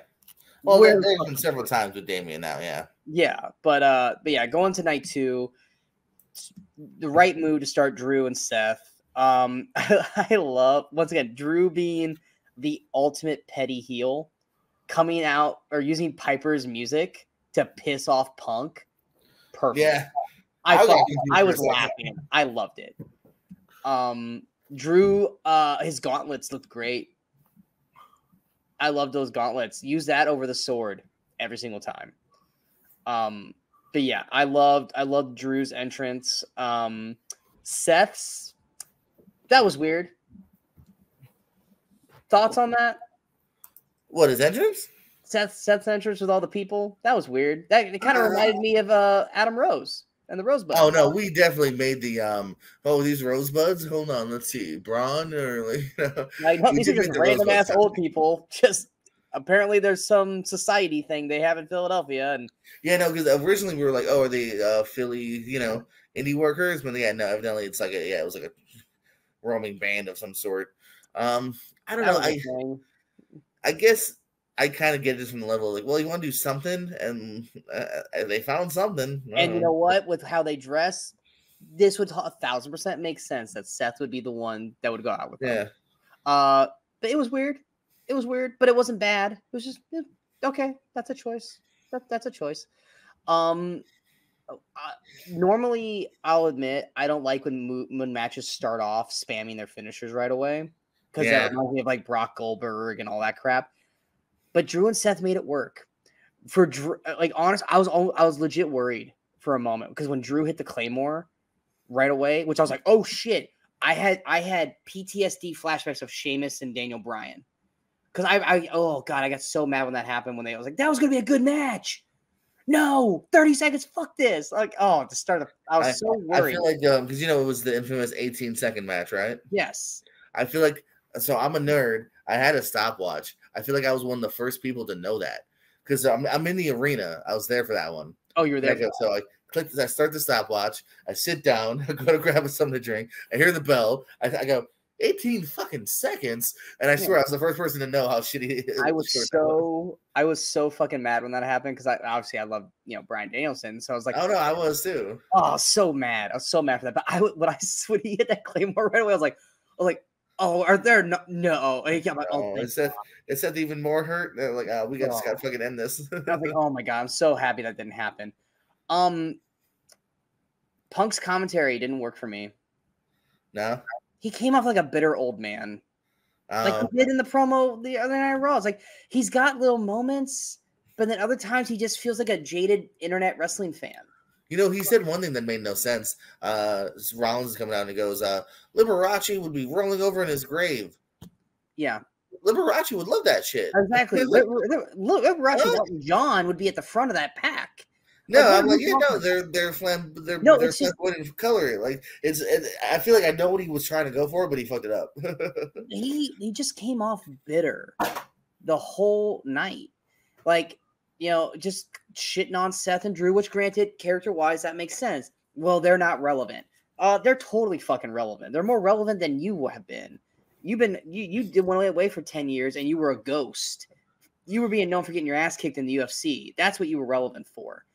But you were a concept. You were an idea that fans thought they wanted back.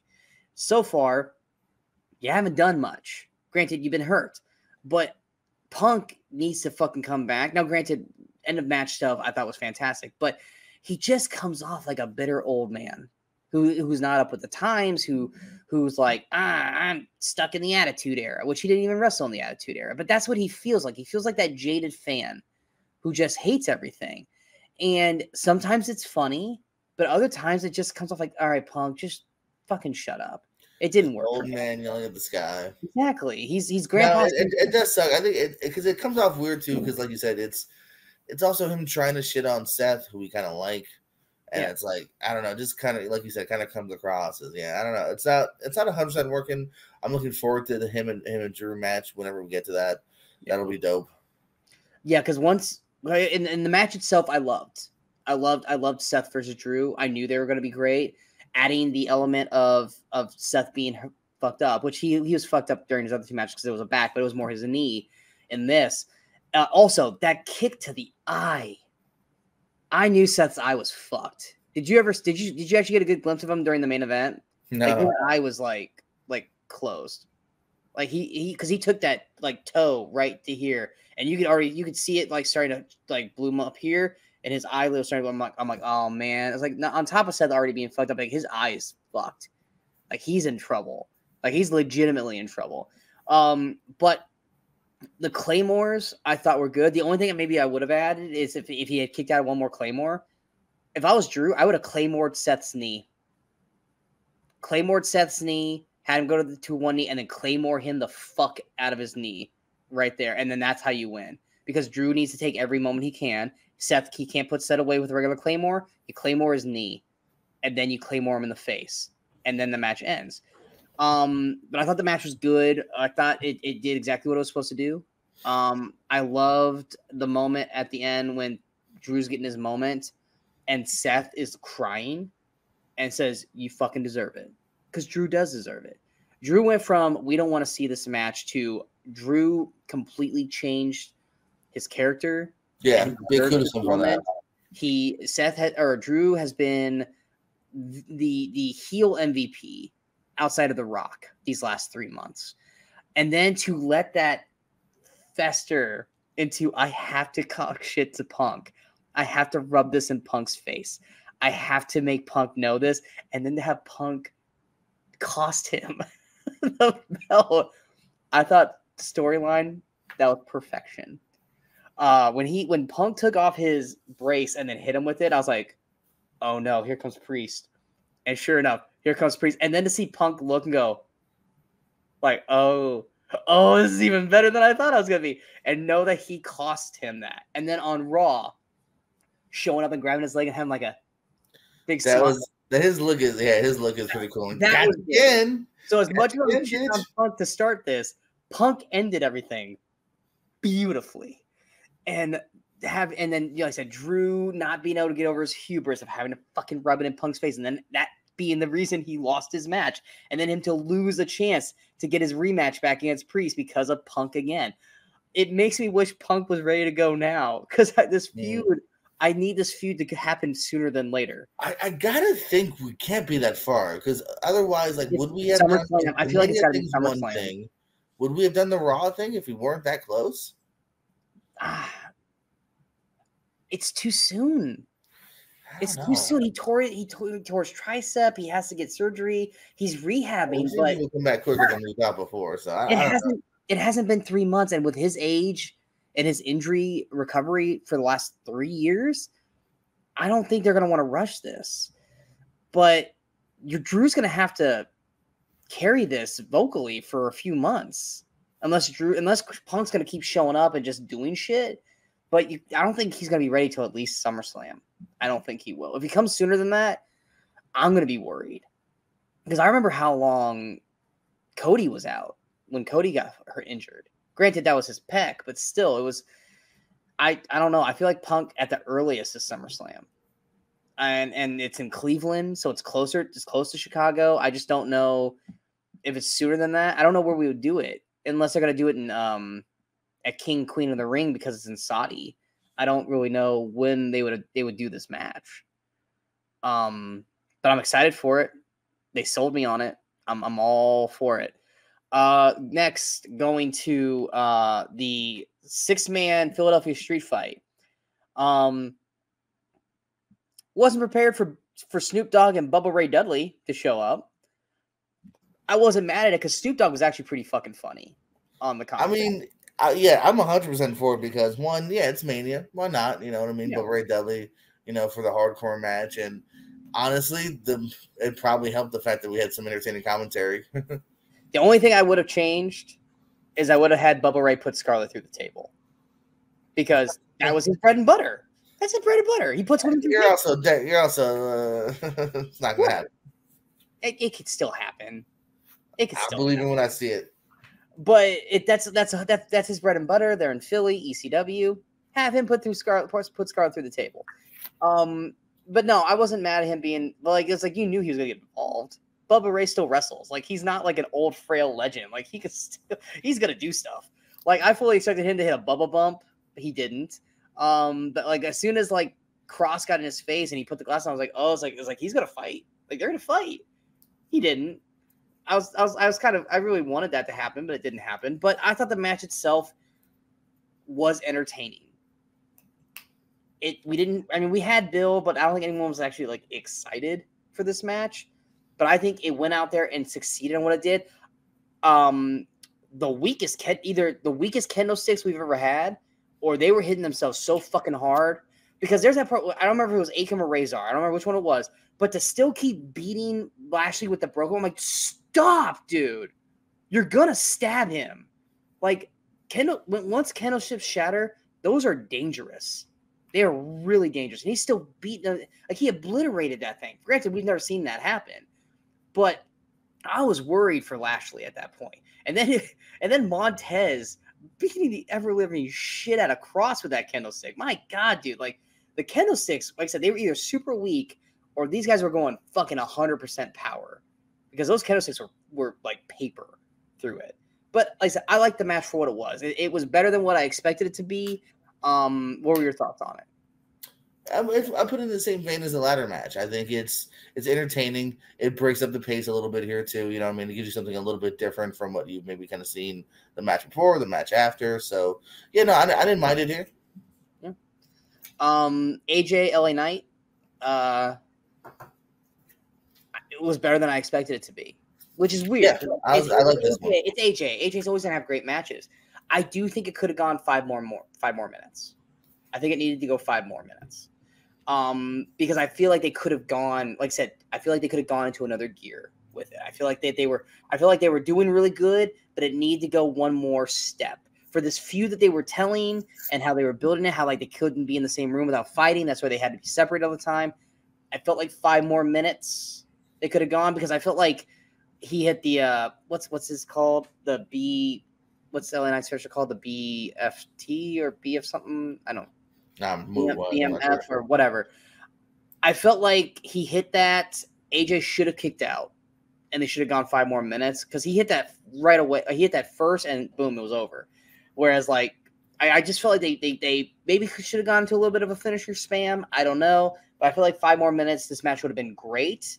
It was very good. It could have been better.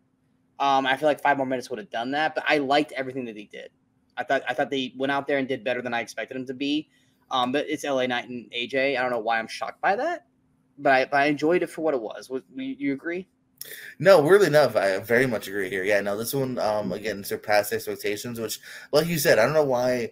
I don't know, maybe just because like in the past when like maybe there was overhype, like AJ's first match with Chris Jericho, I thought didn't meet expectations. The Shinsuke match didn't meet expectations, so maybe that was also in my mind, you know, here because this was kind of again, I feel like a semi last minute, like okay, we like these two a lot. It's been built up since Chamber though, and whatnot, and like you said, they've been going hard too. I mean, these two were fighting at autograph sessions and backstage. AJ owned LA's ass during that autograph. So I feel like AJ just went, you know, school wrestling.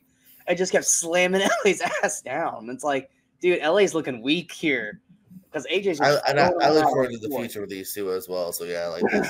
Yeah, I'd be open to more of this if they're actually going to cut shit together on a show and not like one's here, one's not here, one's here. No, keep them in an area together. Let them build it up from there. Now we got the triple threat U.S. title match. I had fun with this. I loved this match. I had so much fun. A lot of people were like, I was like, no, I enjoyed the hell out of this. I loved the callback to the Sami KO moment from the night before, that Sami was there, pumping KO up. I love that KO came out with ECW. Yeah. And even his entrance was ECW. The colors, absolutely. I love KO coming back to pick up Randy on the cart, and then Randy freaking out that he was going too fast down the ramp. I loved KO and Randy working together, and KO just acting like a big fan. Like, let me do the back suplex. You gotta get higher. I gotta get higher. Yeah, that makes sense. Let me do it again. Like, I was having so much fun just listening to them. And then when they finally like both go for the pin, and then like Randy tries, and he's like, are we doing this now? Like, are we now? Fuck it. Okay. Like, I loved everything about this. And I didn't know I'd need to hear Randy Orton bark, but when he barked at whatever that guy's name was, I thought it was KSI. Apparently that's not KSI. That's Iyo Speed or whatever the hell his name is. A streamer, which, by the way, so far nobody I've talked to knows who the fuck that is. Just a quick side note. They act like these guys are like... I haven't met a single person in all my multiple discussions from night 1, night 2, post, that knows who the fuck this is. Yeah, I don't know either. I didn't even know who KSI was either. But they all treat it like this. They're Mr. Beast. Like, oh my god, it's like, who? Next year, they're about to get their ass beat anyway. Next year, Jimmy, Mr. Beast. Yeah, it's like watch me, Mr. Beast or KO. Yes, but yeah, I had fun with this match. I mean, we both were right. We knew Logan was gonna win. It made the most sense for Logan to win. But I had fun. What were your thoughts on this? This met my expectations in a very good way here, too. Yeah, I think these three are just three guys that know how to put together a fun match here. And this was given the right amount of time, too. You mentioned before there's other matches that maybe if they were getting a little bit more, could have been better. This was about 18 minutes here, which I was afraid it was going to be a short change. Triple threat sometimes I feel kind of go bing, bing, boom, and they're done. But this was given the right amount of time, enough story beats here, enough moments to where you're like, oh, maybe Orton, maybe Kevin. Okay, it's Logan. And yeah, these three are just, they're fun competitors here. I love this current Randy Orton the last couple of years here, who's can kind of have a little bit more fun. Kevin's always been fantastic. And yeah, we figured Logan would win, but again, I'm not against it here. These three click together pretty well here. This is a really solid triple threat, I thought. Yeah. I love that one moment where they're beating the shit out of Logan, and Kevin's like, "Are you having fun?" And Logan's like, "No." It's just the point that Logan acknowledged it. It's like normally they'd just be like, but no, he's like, "No." Yeah, I had fun watching it. Bayley and Iyo. I love that the crowd did the London chant. The hey, like I love that they did that. I love that Bayley smiled when she heard it because she's a good guy now, so she doesn't have to pretend she hates it anymore. Yeah. What were your thoughts on her entrance with like the pyramid thingy? Like, what were your like? I dug it because again, I feel like she's just having fun. Yeah. And again, she looked like she was having fun during it. So I was almost when he did this, I was almost expecting the old Bayley wacky and flavor men to pop up. I was like, no. I was like, but I also am like, maybe. I don't know if I'd be happy for it or feel like they're just backtracking. But I thought she looked great. She looked like $1 million with that thing on. And then we'll be like 2 years from now, we'll be like, oh yeah, that was Dijak under the thing, or like I don't know who it is. It could be somebody we know. We don't know. Much like when WrestleMania 30, it was like Sasha, Alexa, and Charlotte in Triple H's thing. Like we'll find out. Like, oh, that was blank blank. There's always fun ones. CM Punk was John Cena's gangster. Yeah. The Mania for where Bad Bunny had a bunch of bunnies, right? I had several friends that were bunnies. I loved the aesthetic of Iyo's entrance. How they were using the lights for the boom, boom, boom, and then they like did the pan of the screen thing. Something that I think you can see this from NXT. If you watch an NXT episode, multiple people have entrancing entrances. And I think that's a Triple H thing. And I think we're seeing it more now. You know what I mean? Like watch NXT. Lexis King has a thing. Axia has a thing. You know what I mean? Like a lot of people have something going on. That was the number one worry I had when Cross got brought up. I was like, oh no, I love his entrance in NXT. I hope they still do it, which they did. But I was worried that they weren't going to do the Fall and Pray entrance anymore. But luckily they still continued with that. But yeah, no, NXT has always had that, like I said, Shinsuke and Robert Roode, which that still hurts. Yeah, got a good Robert Roode in the main roster now that he's just basically retired. But yeah, no, NXT always had the fun entrances. It was just more or less that they carry over in the main roster, which some do, some don't. But yeah, Iyo and Bayley, I thought they did. Now, granted, they had the build-up story for it, but I enjoyed their match more than Rhea and Becky. Granted, once again, Rhea's sick. Rhea probably couldn't go to that extra gear, but I thought Bayley and Iyo went out there and did exactly what they were supposed to do. I thought they told a great story. I do think that it didn't make sense that Dakota and them didn't try to run down at some point, because I feel like Bayley still had to. It's kind of like the Cody story with Bloodline. Bayley should have had to get through Damage Control to do it. Now, you could have had them all run down, and then you could have had, once again, continuing, Jade, Bayley, or Jade, Naomi, and Bianca run down, which Bianca, once again, I don't think Bianca would have made sense, because why would Bianca save Bayley? But Naomi definitely would go down. Jade has no beef with anybody, so Jade would have went down in general. You could have maybe Bianca come down like reluctantly. But I feel like Dakota, maybe not Asuka and Kairi, but Dakota should have been down there for that match. I feel like Bayley needed to get over those two to win the belt. But I still like the match. I thought it was a well done match. I thought they did exactly what they're supposed to do. I thought Bayley looked great in the win. Some people did not think Bayley was going to win. Some people thought Iyo was going to retain. And I was like, really? Really? Like who thought Iyo was winning this match?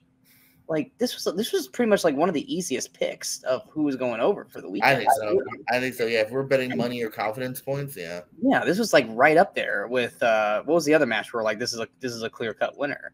I can't remember what it was, but we were like definitely this person's winning. What were your thoughts on Bayley and Iyo? No, I liked it as well here. Maybe I was a little more invested in Rhea and Becky, so I might slightly choose that one over this one. But no, because I liked it though. I mean, again, maybe because that I think that foregone conclusion does affect me a little bit. You know what I mean?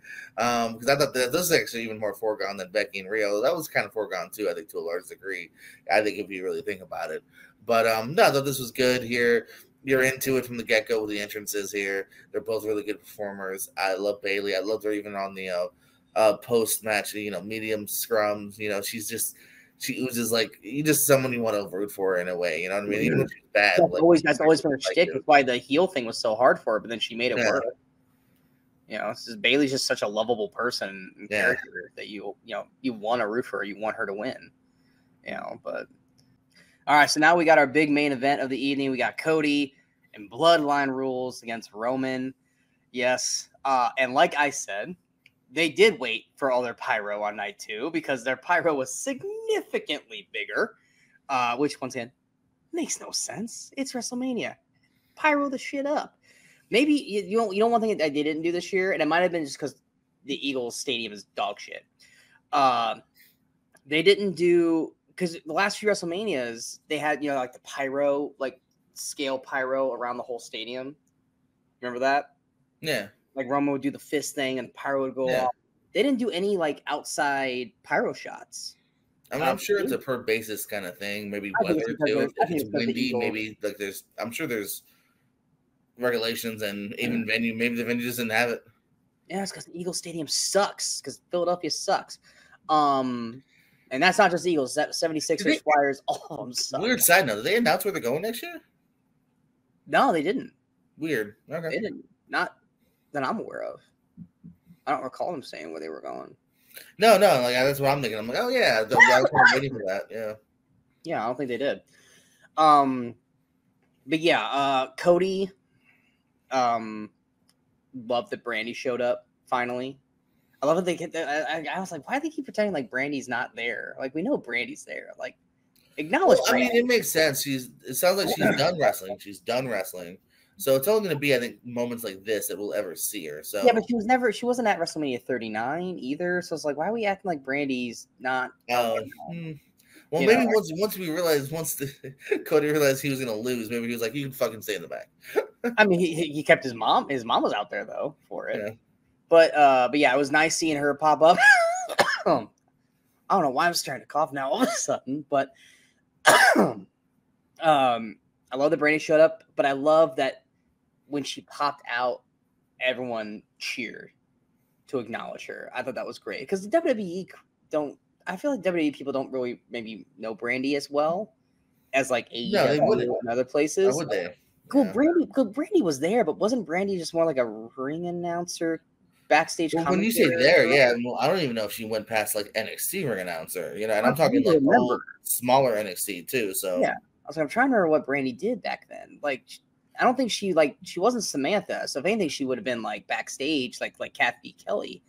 I don't even know if she did. Well, maybe she did. I'd have to look it up. But yeah, I just think I remember as the NXT ring announcer. Yeah, but I like that the crowd acknowledged Brandy. I thought that was great. I love that they did that. Cody's entrance, I thought I loved how it started, like almost like an apocalyptic, like end of the world thing, like a war, like this is the last stand, like all this stuff. I love that build. And he, rises up through the stage, and he's wearing like I'm assuming it's a callback to Triple H, but it's basically like a skull mask. It was. Someone said it's very similar to something Triple H has done in the past. So yeah, it very much was.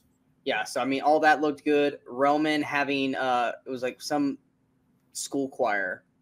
Like last year he had the pianos. This year they got school choir.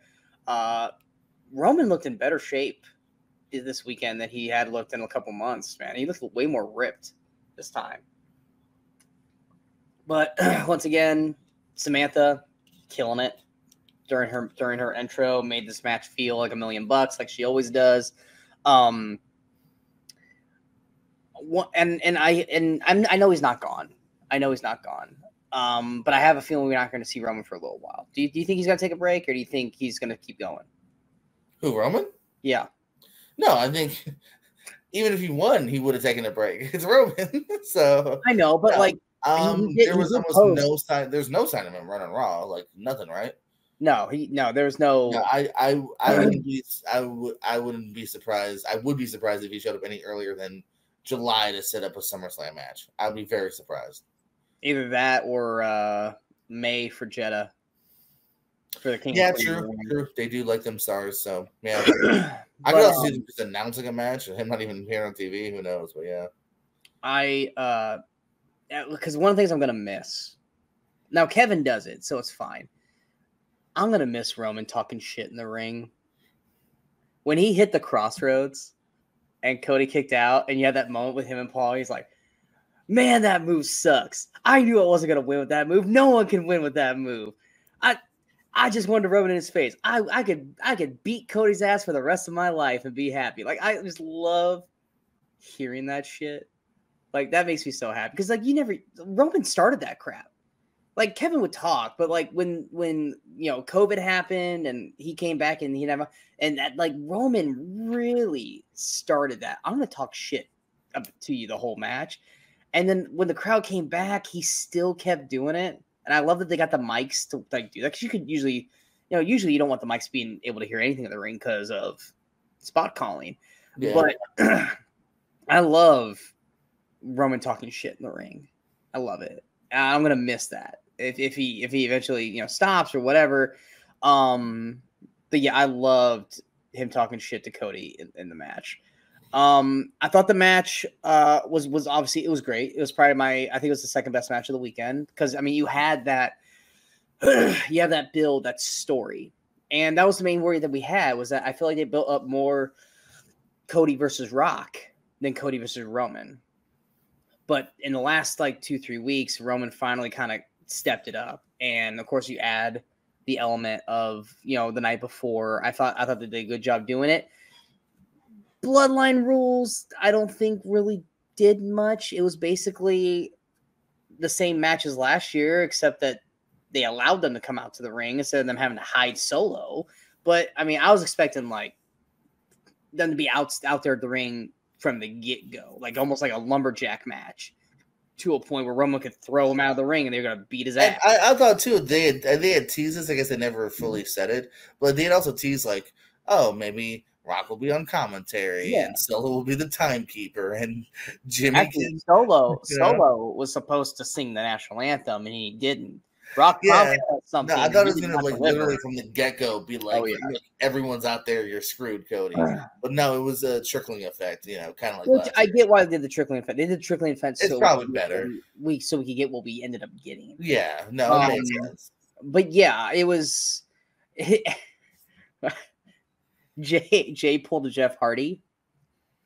Like Jimmy's in there beating ass. You hear Jay's music, and Jay's coming out. And he's going, "Don't taunt. Just fucking run out there, dude. Now is not the time to do this. Just go out there and help.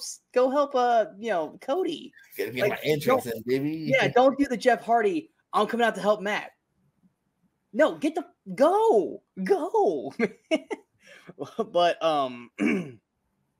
but yeah, because everyone had been teasing that it was that ever since Rock beat the shit out of Cody in Chicago, and there was that visual of the WWE truck, and you saw Cena and Stone Cold's face. Everyone's like, "That's foreshadowing. That's foreshadowing. Cena and Stone Cold are going to show up at Mania." Almost. Cena showing up for Solo. Honestly, I forgot. I forgot that Solo beat Cena last time. So when he came out for Solo, I'm like, that makes sense. No, that totally tracks. I totally forgot about that. And then, Cena. Oh, okay. Was it just me or did Cena look sickly this weekend? I don't know about sickly, but he's definitely compared to his normal the hair, the hair and the body is not there anymore.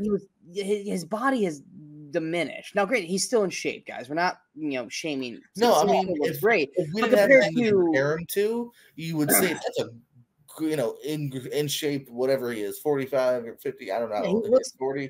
I mean, because Rock's 51, and Rock looks like he's still he's gonna beat the ever living shit out of Cena. If you show me if I didn't know wrestling and you said which one of these is a wrestler, you'd go, "Oh, The Rock's a wrestler," and then John Cena would go, "I don't know, he might manager." Yeah, because he's just he looked pale. Granted, he probably didn't fake tan or whatever, so he didn't have his normal tan, but just muscle mass wise, Cena looked like he dropped off.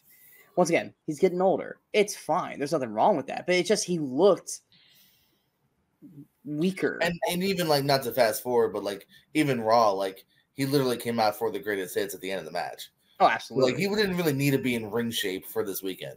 No, he didn't. He didn't. He just looked, like I said, sick. Compared to what we normally see him, he looked like he was sick. But he went out there. He did what he was supposed to do. He took out Solo, who I'm pretty sure someone told me a stat. Solo has not won a match since he beat Cena. He's really? He's 0-40 or something like that. I can't even think of him in many matches outside of he's been doing house shows where it's basically put over Jay before Mania.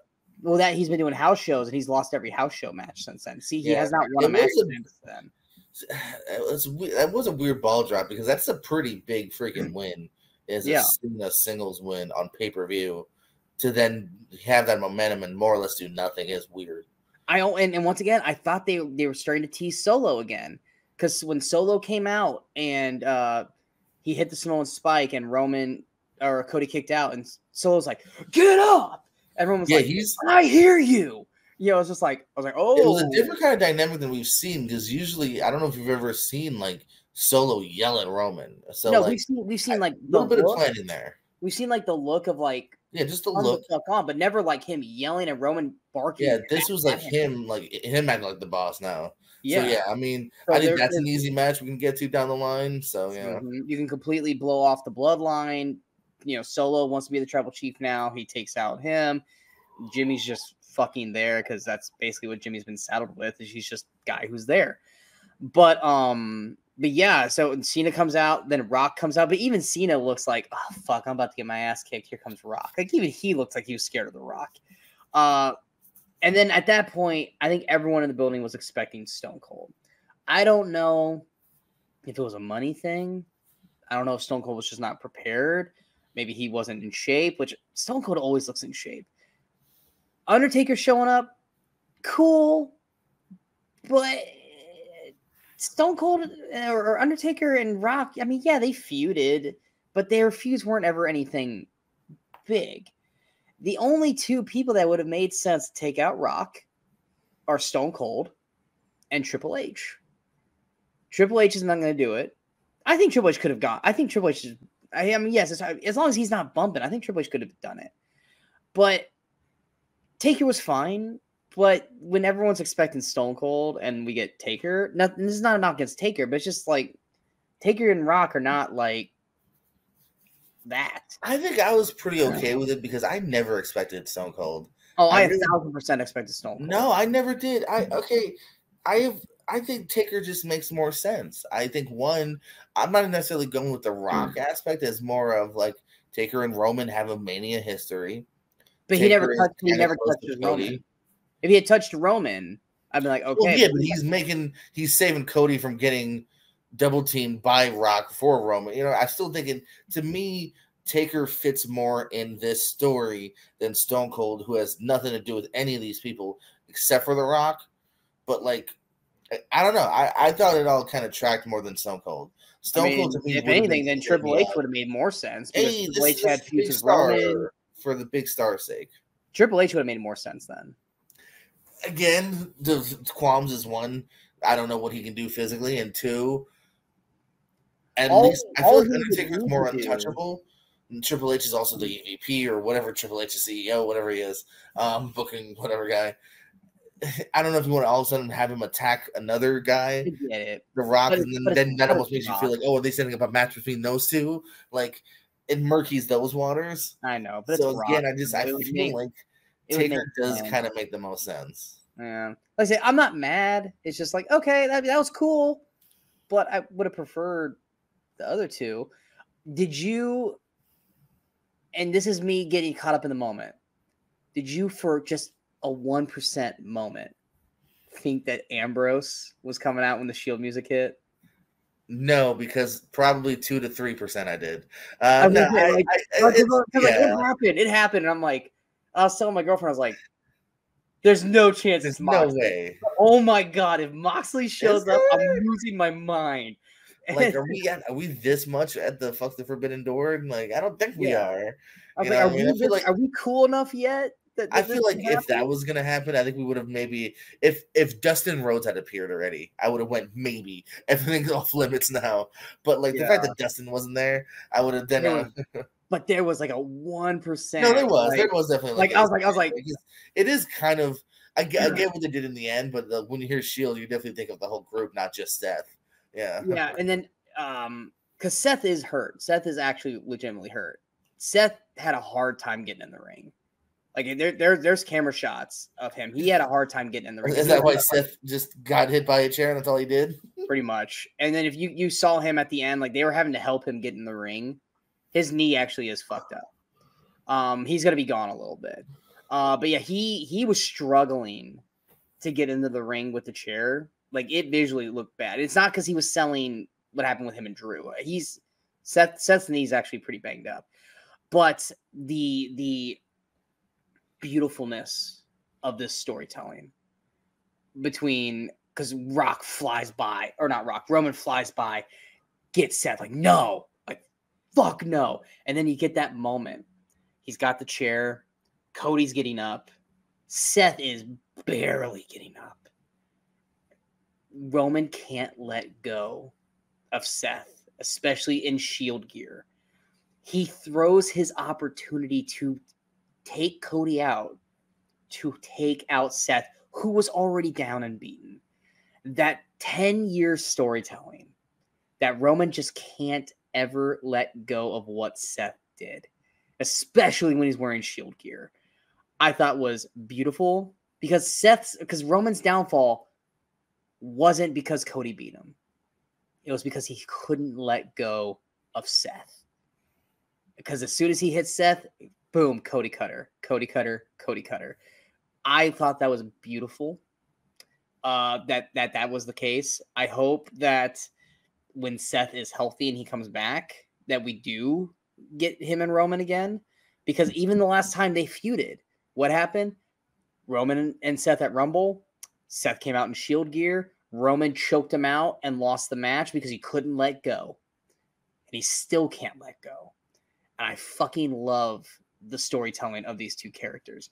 The only thing that I wish would happen at some point is that Moxley eventually leaves AEW and he comes back, and we have to have a triple threat with these two or these three. We have to.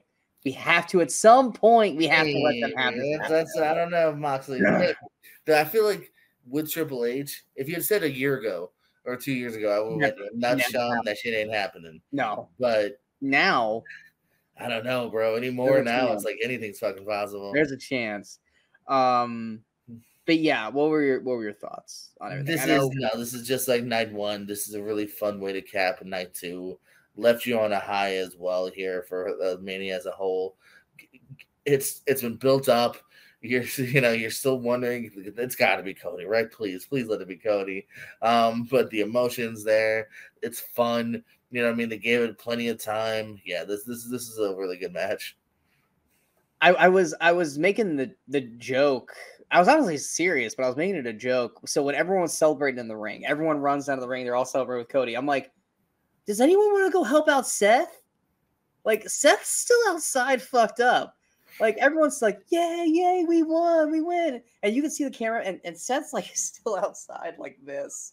And I was like, can someone go get Seth, please? Finally, that's fine. We're celebrating Cody. I think it was Kevin and Sami. I think they finally both realized Seth's still outside. And they like, what's that? And Jay. They all three go out, and they're actually legitimately kind of having to almost carry Seth into the ring. Because like I said, Seth's knee's pretty fucked at this point. And like, I was just like, will someone go check on Seth, please? He's actually hurt. And like, they had to like carry his ass into the ring pretty much. Because Seth was having, that's what I was focused on. I was like, yeah, everyone's celebrating Cody. I'm looking at the corner, and I'm watching them like literally try to carry Seth's ass into the ring. But yeah, I thought that was like funny. I was like everyone, like Seth had like the worst weekend. And everyone's just leaving, like everyone's forgot about Seth outside. He lost his belt. He lost the main event tag match. His eyes fucked up. His knees fucked up. He lost his title. Like, someone go fucking give Seth Rollins a hug, because he fucking needs it. Yeah, Seth had a tough weekend. He had a real fucking tough weekend, which once again, him not showing up on Raw tells me that he's probably going to be away for a little bit. Yeah, maybe give him some time so, but he needs to heal up. And that's what I heard too. I looked, I was like, granted, Meltzer you can take Meltzer for what he says, but he said that Seth is taking some time off to rehab his knee, because apparently his knee is pretty banged up, which this is the perfect time to do it. The thing is though, is that if he hasn't been on TV since Mania, does he get drafted, or do they treat him as like he's a free agent who will pop up somewhere? Because that's usually what happens. If they haven't been on TV, they don't normally get drafted, because out of sight, out of mind kind of thing. And then they can show up wherever they want. And then it's like, oh yeah, they have done both, but yeah, more times than not, especially recently. Yeah, it does seem to be kind of who's current. Yeah, because Becky wasn't there. Once again, I'm assuming because of being sick. Seth wasn't on Raw. Gunther wasn't on Raw. Trying to think of other big names. Obviously, Roman wasn't. Rock did, but then Rock said he had to go away. So I'm like, are we not getting Backlash? Are we actually saving Cody and Rock for SummerSlam? I mean, yeah, I never personally thought Rock was going to be in Backlash. I thought they were going to do Backlash with him. I feel like The Rock's a big four guy. I'm glad to even say he's a big four guy, because I actually for a while didn't think he was even going to do SummerSlam, or anything besides like a Mania. But it does seem to be like he's down for being kind of like a SummerSlam was kind of Rock's pay-per-view. Well, no, I know, but I'm just saying, like, if you just go by recency, know what I mean. Yeah. He had the one Rumble match to win the title, and other than that, like his last three matches were then Manias. You know what I mean? Yeah, I'm just talking about like when he was a main wrestler. SummerSlam was kind of his show. No, and I'm all for it. From what it seems like for both The Rock on Raw, and then if you even watch him, it's kind of funny if you watch the post-media scrum. Roman's very much in character. Kicks out the one lady. I love that. I thought that was fantastic. You're wasting everyone's time. Get out. I'll leave. If you don't figure out. Yeah, he wasn't budging. Keep moving faster.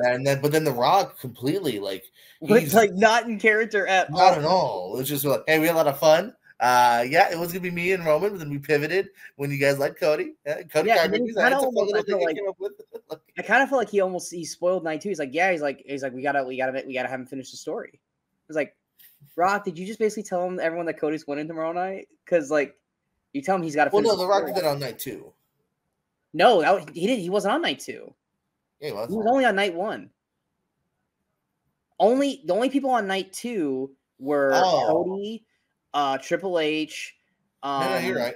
Night 2 was actually very short. And someone else. Yeah, Cody or Rock was all night 1. That's right. And I was like, he kind of gave away that Cody's winning a little bit. But yeah, Cody. I didn't think about that, but yeah, I guess that's true. Yeah, Rock was totally not in character. No, not at all. He was just being nice and coy and having fun. He was just being Dwayne at that point. Yeah.